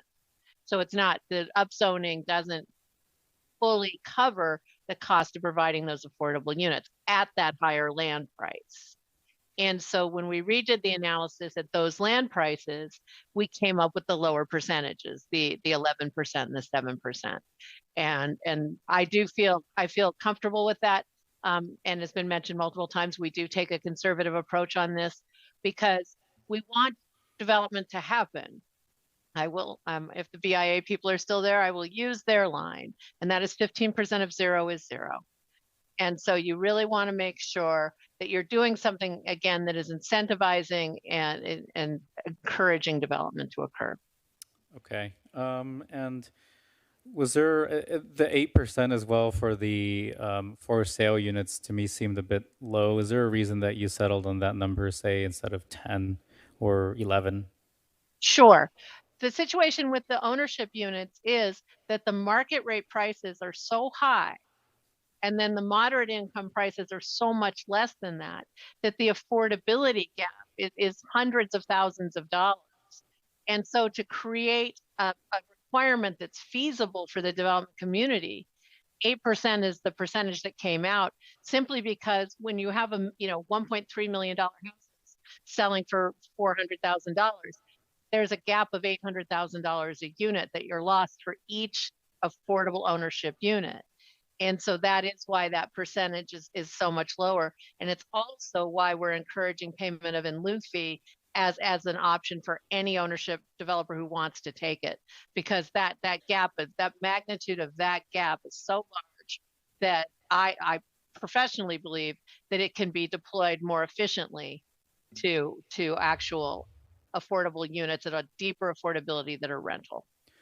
But the gap would really exist on paper for 45 years, wouldn't it? Because it wouldn't be able to be sold for market rate until that time expired. Is that true? It can be structured two ways. It can be structured the way you're saying, where they have to sell and resell at the affordable price, or it can be structured that, like the density bonus structures, which is on the first sale, it can sell at the market rate, and then the first owner has to give the city the original difference between the market rate price and the affordable price, plus a share of the equity appreciation between when it was purchased and when it was resold. There are pros and cons to both approaches, but I've seen both used in programs. Right.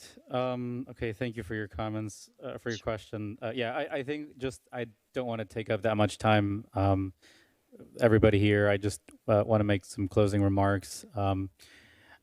Regarding the 8%, I personally think it should be higher, because we as the city and planning commission, I've heard many times say that ownership opportunities are a priority for us. I've heard that from fellow commissioners and from staff, and apparently some of what's written in our objectives for city council objectives or the general plan.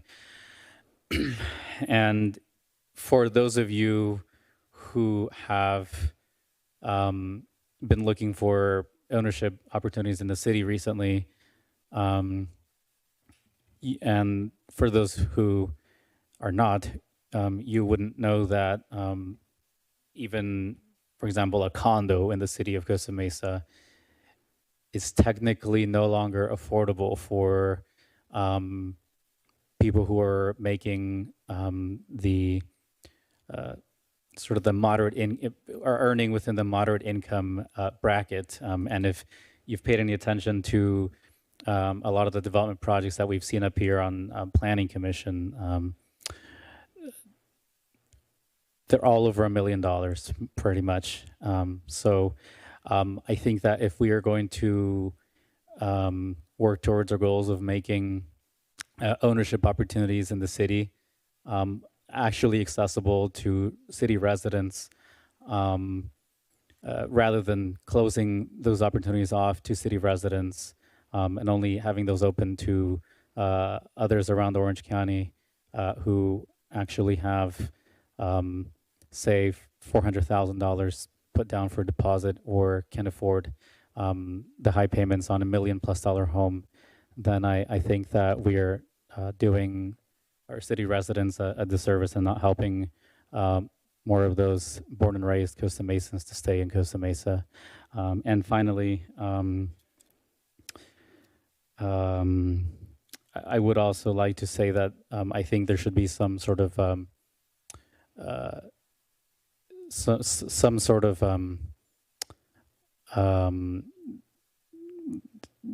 priority given to city residents for these programs. City residents or those who live in the city of Costa Mesa, for example, because as we talk about prioritizing gosh, I can't speak anymore. Bikeable, walkable communities, then having people actually live near where they work helps to work towards that goal. So that's it for me. Thank you, Commissioner. Commissioner Zick? Yes, thank you. So I've got a couple questions and then I'll go into my comments. I have two questions and they came out of the public comment section. And I won't put them on the spot, but Mr. Sakioka mentioned something about tax credits for a single building approach for the affordable housing. And I guess the general question I had was,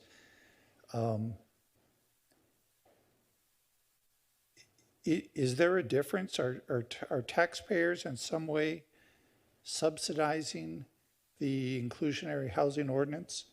And does he get some tax advantage for a building of 100% affordable units versus spreading the units out across half a dozen buildings in a development? I don't understand that, and I'd like to understand that better. Yeah, I think I can say that there are tax credits that a lot of nonprofits, for example, are Jamboree Housing and those types of organizations. They'll apply for tax credits to be able to finance or fund a 100% affordable housing project. So I think that's what Mr. Sakioka is referring to. In terms of some of the specifics of how the tax credits work, I think we can rely on Kathy to give us sort of a summary, but if you had any specific questions, we can follow up and bring those back to you. So following up to what you just explained, if, and again, I'll use Mr. Sakioka as an example, if on a piece of land he owns, he wanted to do a multi-building development of residential, and instead of spreading out the affordable units, he wanted to put them all in a single building, is the only way he's going to get the tax credit that you referred to is if somehow he involves a 501c3 to own that building or somehow develop, or he subdivides his parcel? How is a private developer going to get advantage, tax credit advantage? Yeah, I understand the 501c3 or nonprofits, I understand that. Mm-hmm. Do private developer get tax credits as a result of any of this? I will take a shot at this. I'm back in the ether here. So the low-income housing tax credit is authorized by the federal government. It was the Internal Revenue Service Reform Act in 1986. So it's paid out as a tax credit to who the investor is as opposed to a deduction.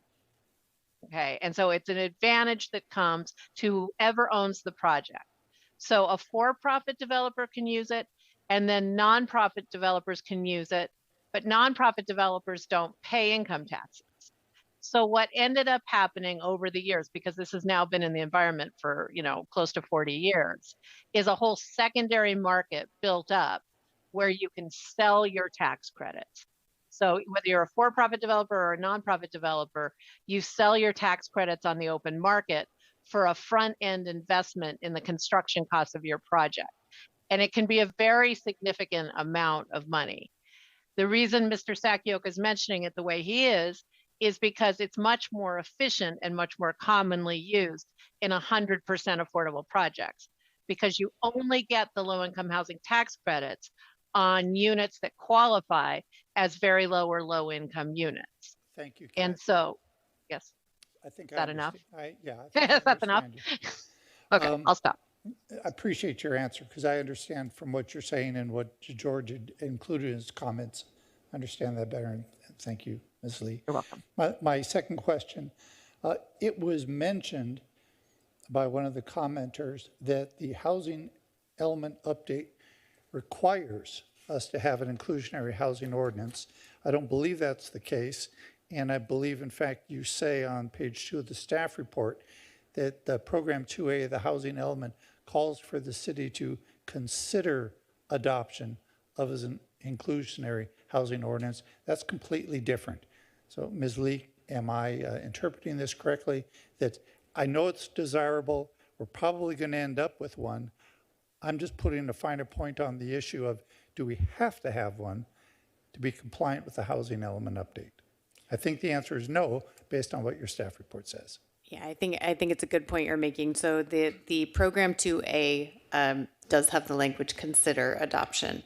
It's never staff's intention to sort of presuppose the outcome of a policy discussion that we haven't had yet. So that's why it says consider.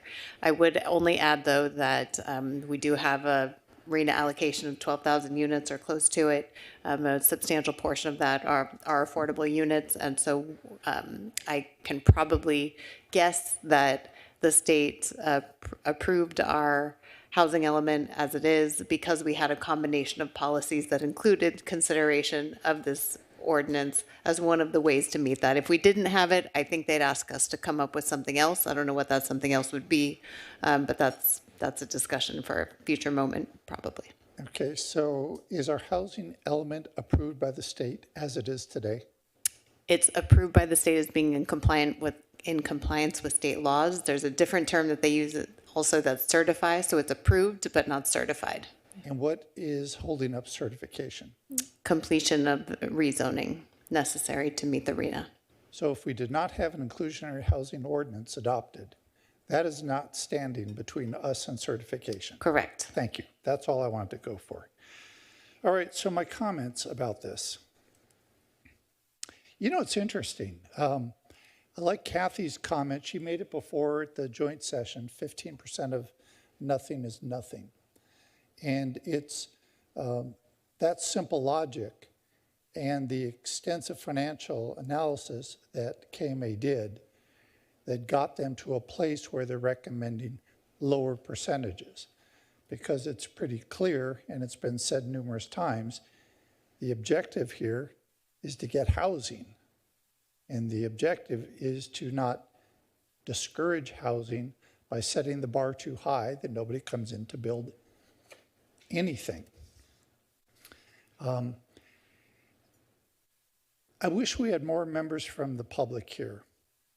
We had a lot call in. I appreciate that. Those are the people we hear from all the time, and they're valuable people to hear from. This is going to have an impact on the wider community, and it would just be nice to have more of the wider community engaged, but I think that's the times we live in. This idea of prioritizing who gets the affordable housing, I think if we were going to prioritize it for anybody, we should be prioritizing it for people who work in Costa Mesa. If the whole idea is to reduce traffic, then we're trying to close the distance gap between where people live and where people work. And if we're building affordable housing in the city, shouldn't it be for people that work here as opposed to people who already live here and may work in another city and commute? Just a comment on that.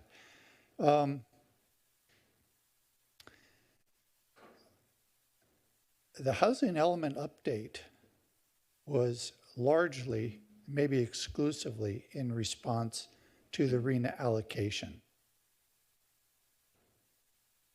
And to me,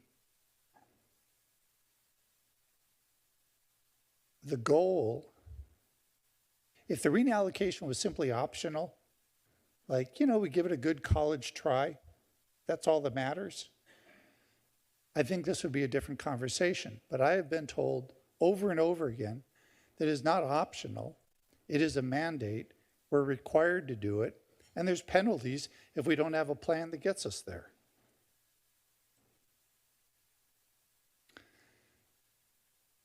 $11,760 units. If we got 10% of those, And that's not the percentage that's recommended. If we got 10% of those to be affordable, 1,100 units, that's nowhere close to what RENA allocation is requiring us to get in the low and the very low. Not close. 4,713 units is what we need out of low and very low. This inclusionary housing ordinance isn't getting us close to that. Now remember a comment that Kathy made, and I'll misquote her so she doesn't have to defend herself. This is my understanding of what I heard her say back in July. That the inclusionary housing ordinance is not the sole mechanism for us achieving the reallocation. Clearly, it isn't going to help us get to 4713 in a significant way. And so if it isn't, and if the inclusionary housing ordinance is not the sole mechanism to get us there, then I guess I just don't know what is. And to me, what the inclusionary housing ordinance does more than anything in that regard then is risk disincentivizing development. We had a number of people say, oh, I want higher percentage, I want higher percentage. And every time you put higher percentage, you increase the risk that we don't really get any of the units that we want developed. So part of it is, do you want units or not? And do you want affordable units to match the RENA allocation? Because right now this doesn't do it. It feels good, but it doesn't deliver the results.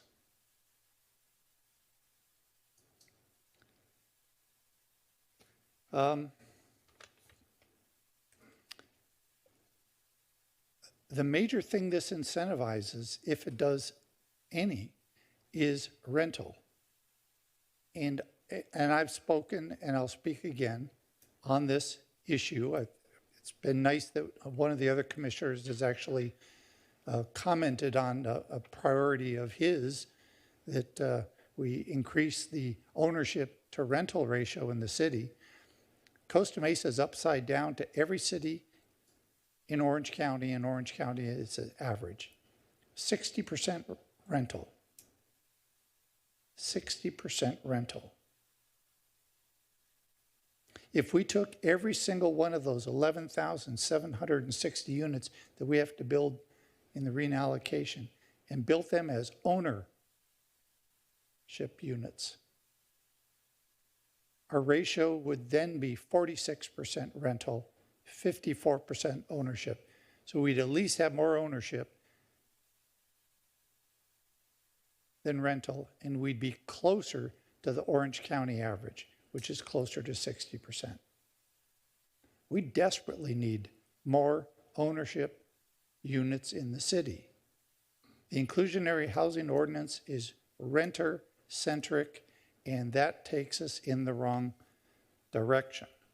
And I believe that if we had a lot more ownership units out of these developments, we might actually get a lot of the people who are renting, who want to own, to now be able to do that and open up the rental market. And at least that would stabilize rents. They wouldn't go up so much if there was less of a demand for rental because people are moving out and getting ownership.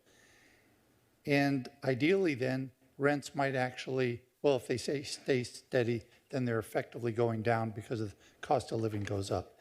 We just need more ownership, and I don't think people are paying attention to that. And I think that is a serious problem for this community.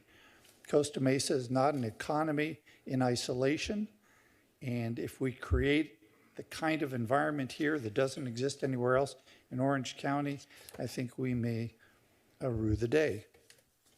On page 10 of the staff report, there's interesting statistics in there that make the case, purportedly, that we need more of this rental and we need more of the very low and extremely low. Talks about the percentage, 1/5 of Costa Mesa households fall into low income. I guess the question that I have is this: it's a chicken or the egg?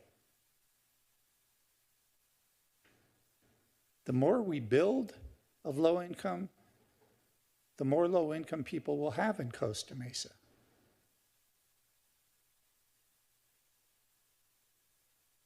It's a chicken or the egg. What are we trying to draw to the community? Parking is another one, and this is an odd one. The analysis on this makes no sense to me. And I got an extensive list of resources to read and look at from Mark V, and I'll certainly do that. That might make him feel a little better. But we talk about reducing the parking requirement. And it was characterized by one of the people who called in, and I think they characterized it incorrectly. The minimum of 1.7 spaces per rental unit, that applies to a development, to every unit in a development, not just the 8%, 9%, or whatever of affordable units, correct? So 1,000 unit development that has 10% affordable, it's the 1,000 units times 1.75, correct? Correct, as proposed. Okay. Now, two things about that struck me. One is that on the next page, housing developers indicated that that this parking requirement seems to be a little bit high. Could be. Of course, it's in their best interest or in their interest to say that. So it isn't that I don't necessarily believe them. It's just I understand a motivation, and that then calls into question credibility. You put 1.5 to 1.9 was typical.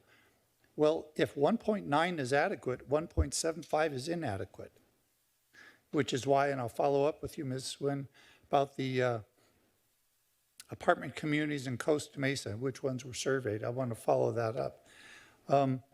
One of the things that's been talked about is the overcrowding in Costa Mesa.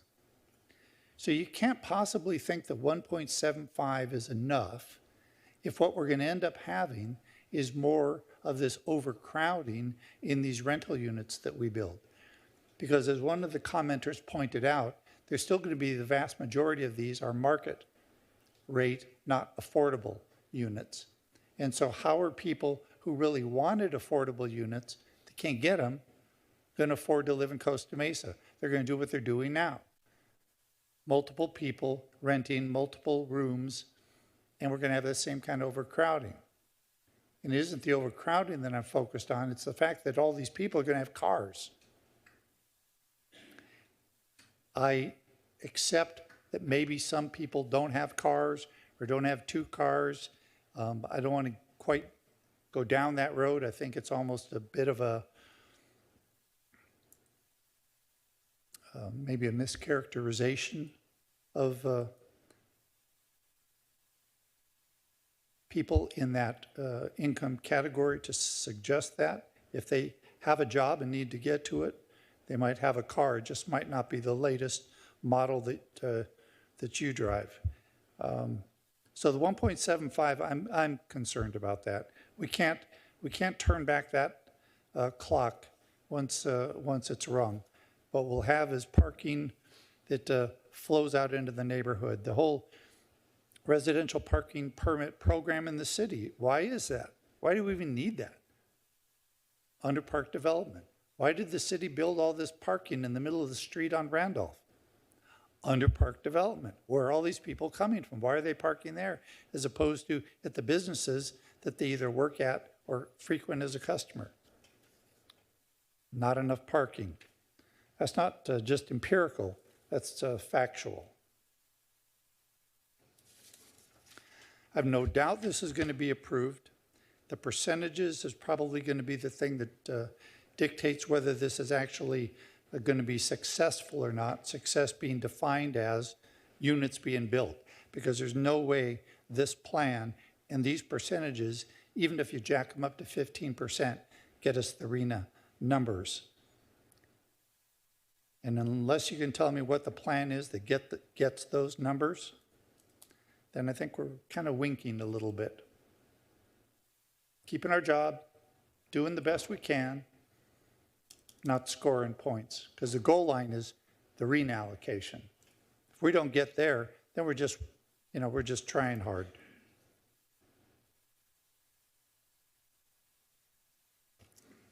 All right, Commissioner Zick, is that okay?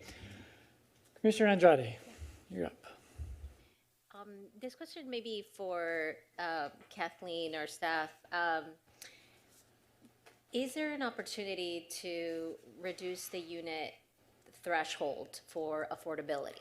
Right now it's set at 10.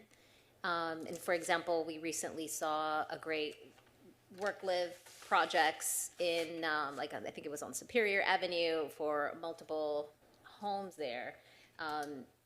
Could have been a great opportunity for affordable housing there. So is there an opportunity for reducing the number, the threshold for the units? Commissioner Andrade, yes. That is something that the Planning Commission can provide staff feedback on to look further into. The KMA's policy recommendation that was presented at the July study session did include a recommendation of 5. However, staff reviewed just past development projects in the city and determined that 10 would be more appropriate. I think that would be great to incorporate as an opportunity for feedback, at least a comparison of maybe the 5 and the 10 to see where's the loss, and getting some of that stakeholder feedback would be great. Especially since, again, we've seen some recent approvals, some recent projects that have come under 10, a little under 10. Another question, and I guess this question is more for the general public. So when we're looking at rezoning opportunities, and we're talking about, like Commissioner Vivar was talking about, affordability of ownership, to reach for that ownership opportunity, is there a way, would there be an opportunity to rezone existing residential districts to allow for maybe condo homes to be built, to allow for affordable ownership in Costa Mesa?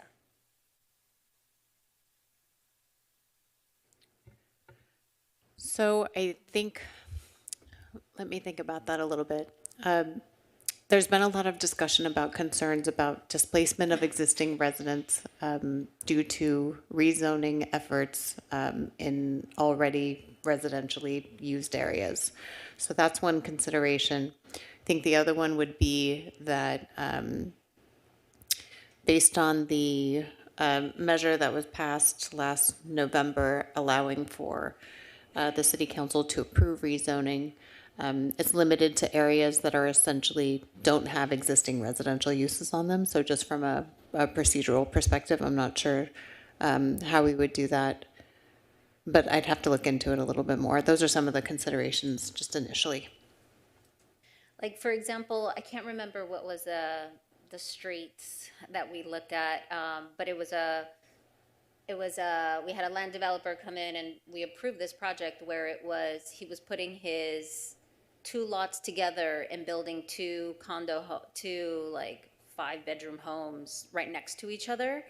Like, would opportunities like that, where it's already a site that's going to be developed, that, I guess the old house was torn down and rebuilt, a lot like that would allow, instead of a big house or mansion of 5 bedrooms, maybe it's, 2-4 condos of 2 or 3 bedrooms to allow for an opportunity like that. So yeah, absolutely, we would not want to displace any current residents, but again, just to build in opportunities for home ownership. Is that an opportunity to kind of to look at? Maybe I'm looking at the zoning map. I don't know if it fits best in R1, R2, or whichever of those areas. Just something to consider, because when we look at the map of Costa Mesa, there's a huge land opportunity. And just as a local resident walking around some of those developments, I mean, they're huge.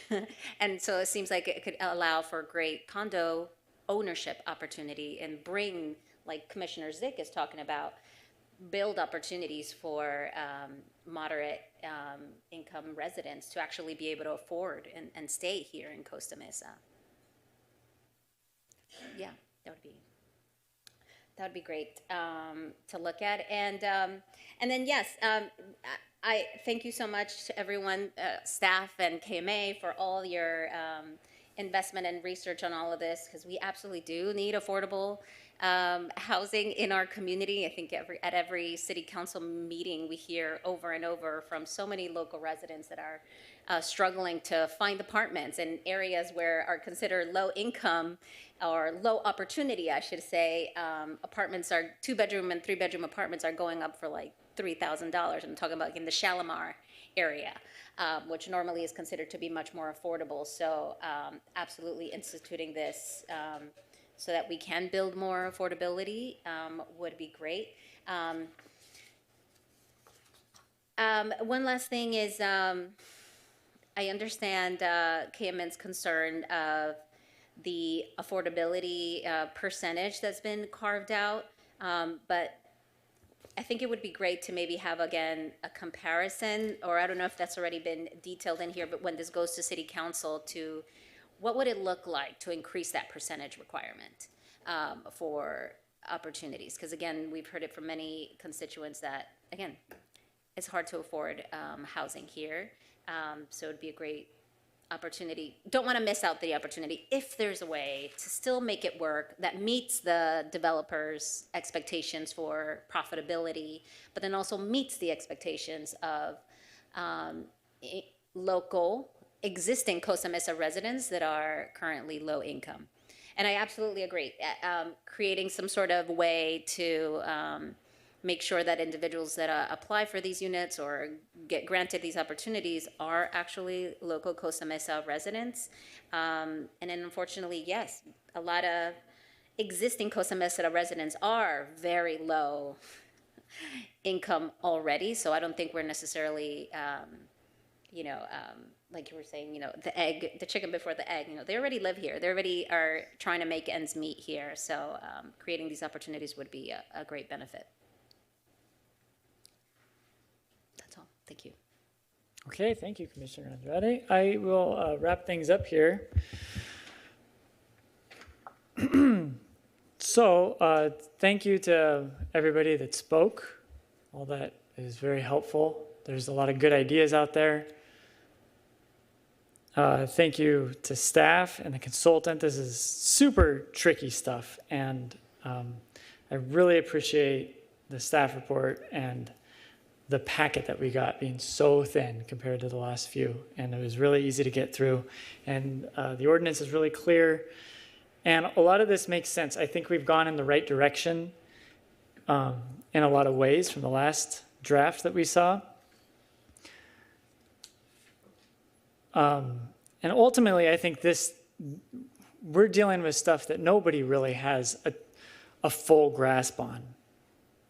This stuff is just messy. We're dealing with a housing market and thinking about how the government should meddle with that and relate with that. And I think that's very tricky.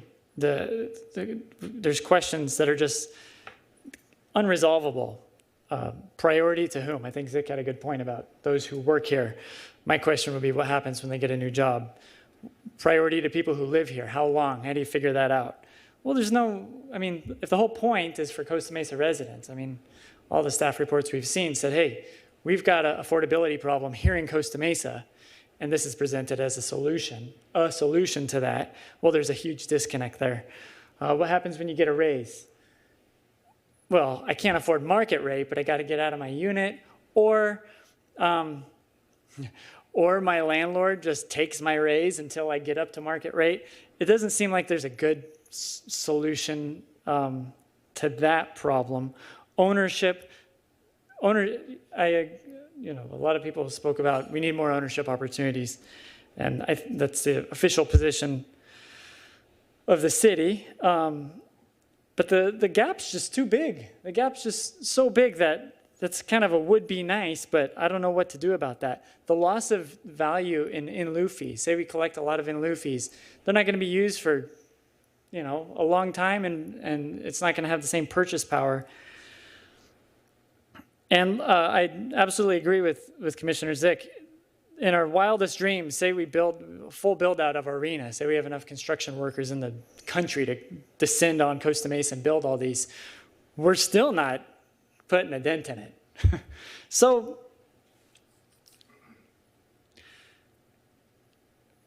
say we adopt this and say we have these, low threshold for when it applies, high requirements, in an attempt to get something to move the needle on number of affordable units in the city. The big question for me is at what cost? And I think that's a good thing to keep in our minds. 15% of zero is zero. So I think a lot of people think of developers developing land kind of like, that's what we're talking about. We're capturing value, right? This is a big windfall for property owners, and we got to capture some of that and use it towards our goals. And that makes sense theoretically, but it's not like hotcakes flying out of the kitchen that we just need to tax, hundreds a day are flying out. These our customers are very skittish. They're very sensitive, and interest rates are very high. And there's competition for cities all around us. And if you could get hotcakes next door, cheaper. So I think our Commissioner Zick made a good point. It's a good at the end of the day, it's a good college try. And yes, we're trying, but to the degree that our good college try gets in the way of our good college try to kind of satisfy what the states wants from us, even though everybody knows it's not really practical. If doing that gets in the way of our local broader goals for the city, which includes affordability, then that's a problem. That's a big problem for me. I am a major proponent of affordable housing with a little a. So AB 1482, which we mentioned earlier, and that was passed locally in a way, and that that stops developers from raising tenants' rent more than 10% a year. Stuff like that is huge. That's a game changer for a lot of people. That provides the same sort of stability for renters that homeowners have through Prop 13 and fixed interest rates and things like that. We have a lot of goals in this city that setting the bar too high on this really could pose a threat to. Reduction in car dependency, making a nice place to live. We want better choices. There's no discussion in here of what types of buildings. I assume these are all going to be double-loaded corridors, long, dark hallways, single aspect units on 6-lane highways. Families, that's not where a family wants to move into.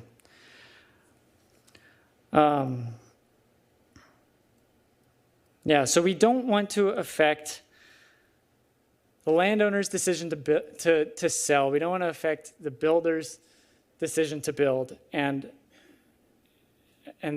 that's what I think.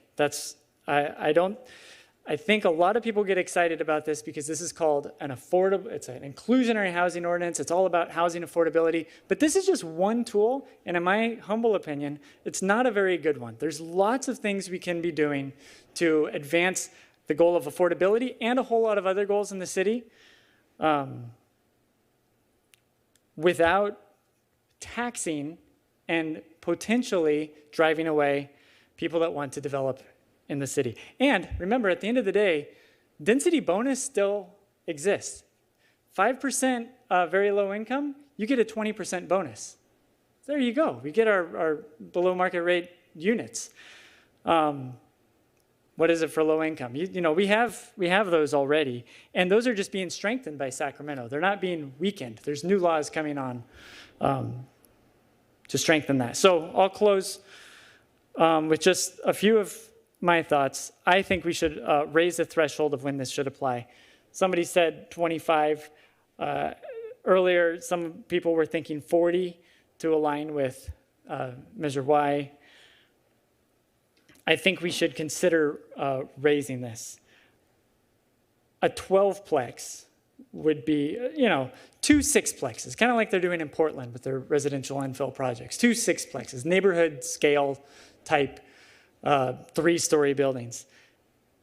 To slap a tax on that sort of thing, it's game over. It's not that you're going to get the units, you're going to get no project. I think we need to raise the threshold for units. I think we need to lower the requirements for inclusionary units.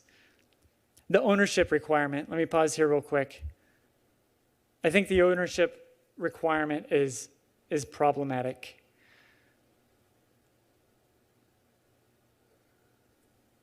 For a couple reasons. I would ask why we're doing that. And I think maybe you could say we need to fill the affordable housing fund, but we talked about problems with that. It's losing its purchase power.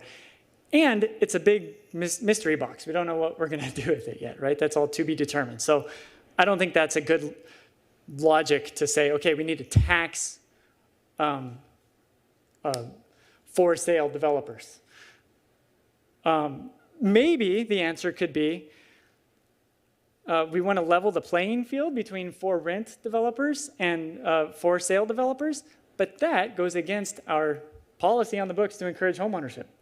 So I don't know how I could support this 8% inclusionary requirement on ownership projects. I think we should just get rid of that. Lower parking. I think I remember during the screening for a big project north of the freeway, the same developer for 180 Anton said that for that project, they provided 1.75 spaces per unit, and they've since found that that was overparked, so that they're proposing 1.5 per unit. It's just anecdotal, but my point is we're trying to set the floor. So we need the floor to be lower than what they have seen the market demand for. I like the idea of allowing, for the record, consideration of how the way we craft this ordinance affects the ability to get low-income tax credits, whether that's in a single building in the master plan community. I think that's a great comment that a lot of us would miss. Exemption of half-acre sites. I don't remember off the top of my head whether we even have those in opportunity sites, but I think that'd be good as a backstop just in case.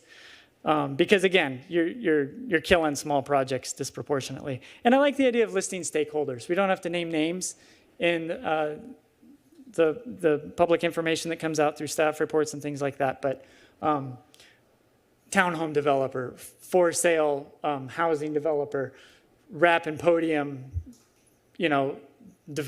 market rate developer, affordable developer, and then what other kind of advocacy groups or neighborhood community members are there. I think that we could find a way to balance privacy and transparency. So those are my comments.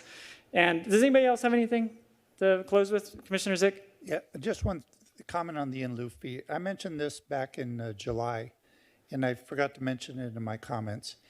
If what we're about is getting units built, if what we're about is getting affordable units built, the in lieu fee should not be an attractive option.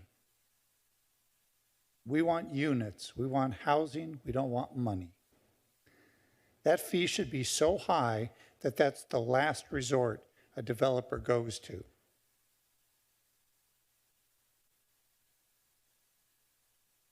I made that comment before, I just would want to make it again. That should not be an attractive option if what we're trying to do is get housing. We don't want people to buy their way out of it. That's my comment. Thank you. Commissioner Andrade. Yeah. Again, I just hope that in the stakeholder conversations, I mean, it's very easy to talk about we don't need opportunities for home ownership for moderate to low income Costa Mesa residents while you're sitting from your own personal property, right? It's very easy to say that's not needed. I don't see the opportunity or why there's a need for it. There's many Costa Mesa residents that are moderate income that would love to own property here. So having an opportunity for home ownership, I think is absolutely critical. Like we hear it all the time, right? A lot of people are saying like, I have my children moving back in with me. They can't afford to own a home.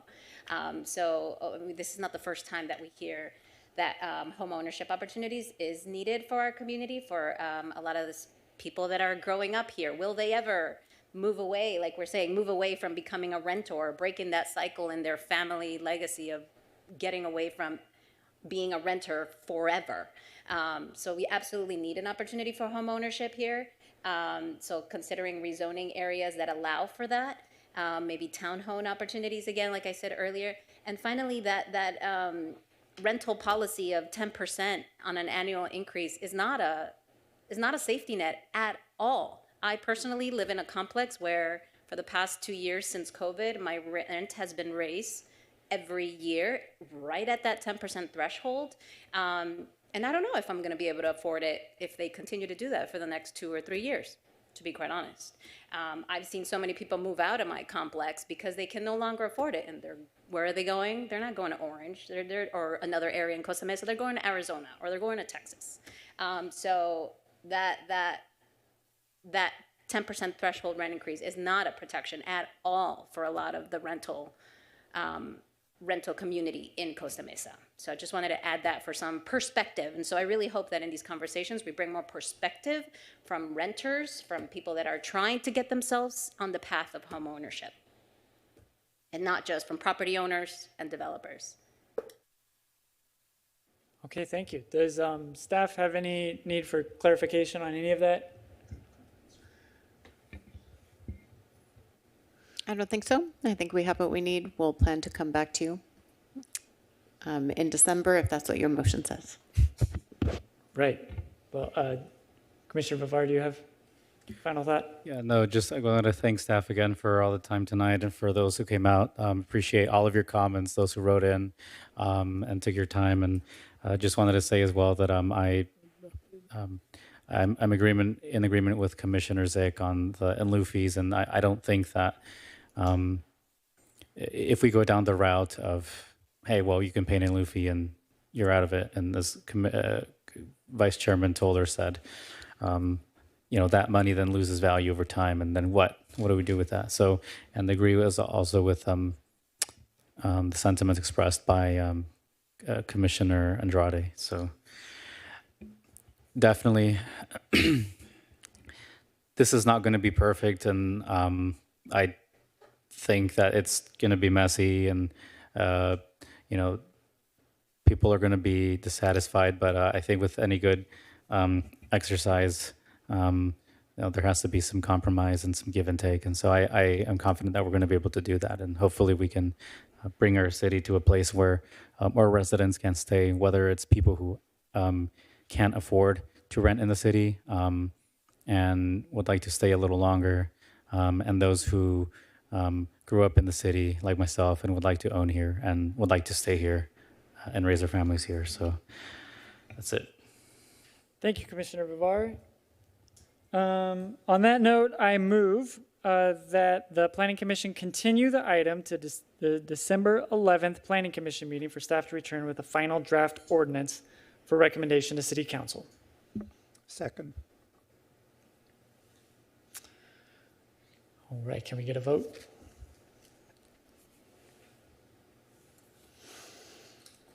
That motion carries 4-0. All right.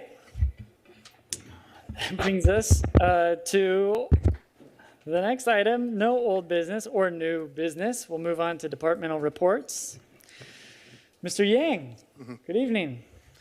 Good evening, Mr. Vice Chair and members of the Planning Commission. No reports from the Public Works Department, other than to wish everyone a happy Thanksgiving. All right, thank you. Mr. Drapkin. Nothing tonight, Commissioner Toller. All right, and Mr. Preziosi. Thank you, Chair. Nothing this evening. Okay. Well, I will then adjourn the meeting to the next regularly scheduled Planning Commission meeting.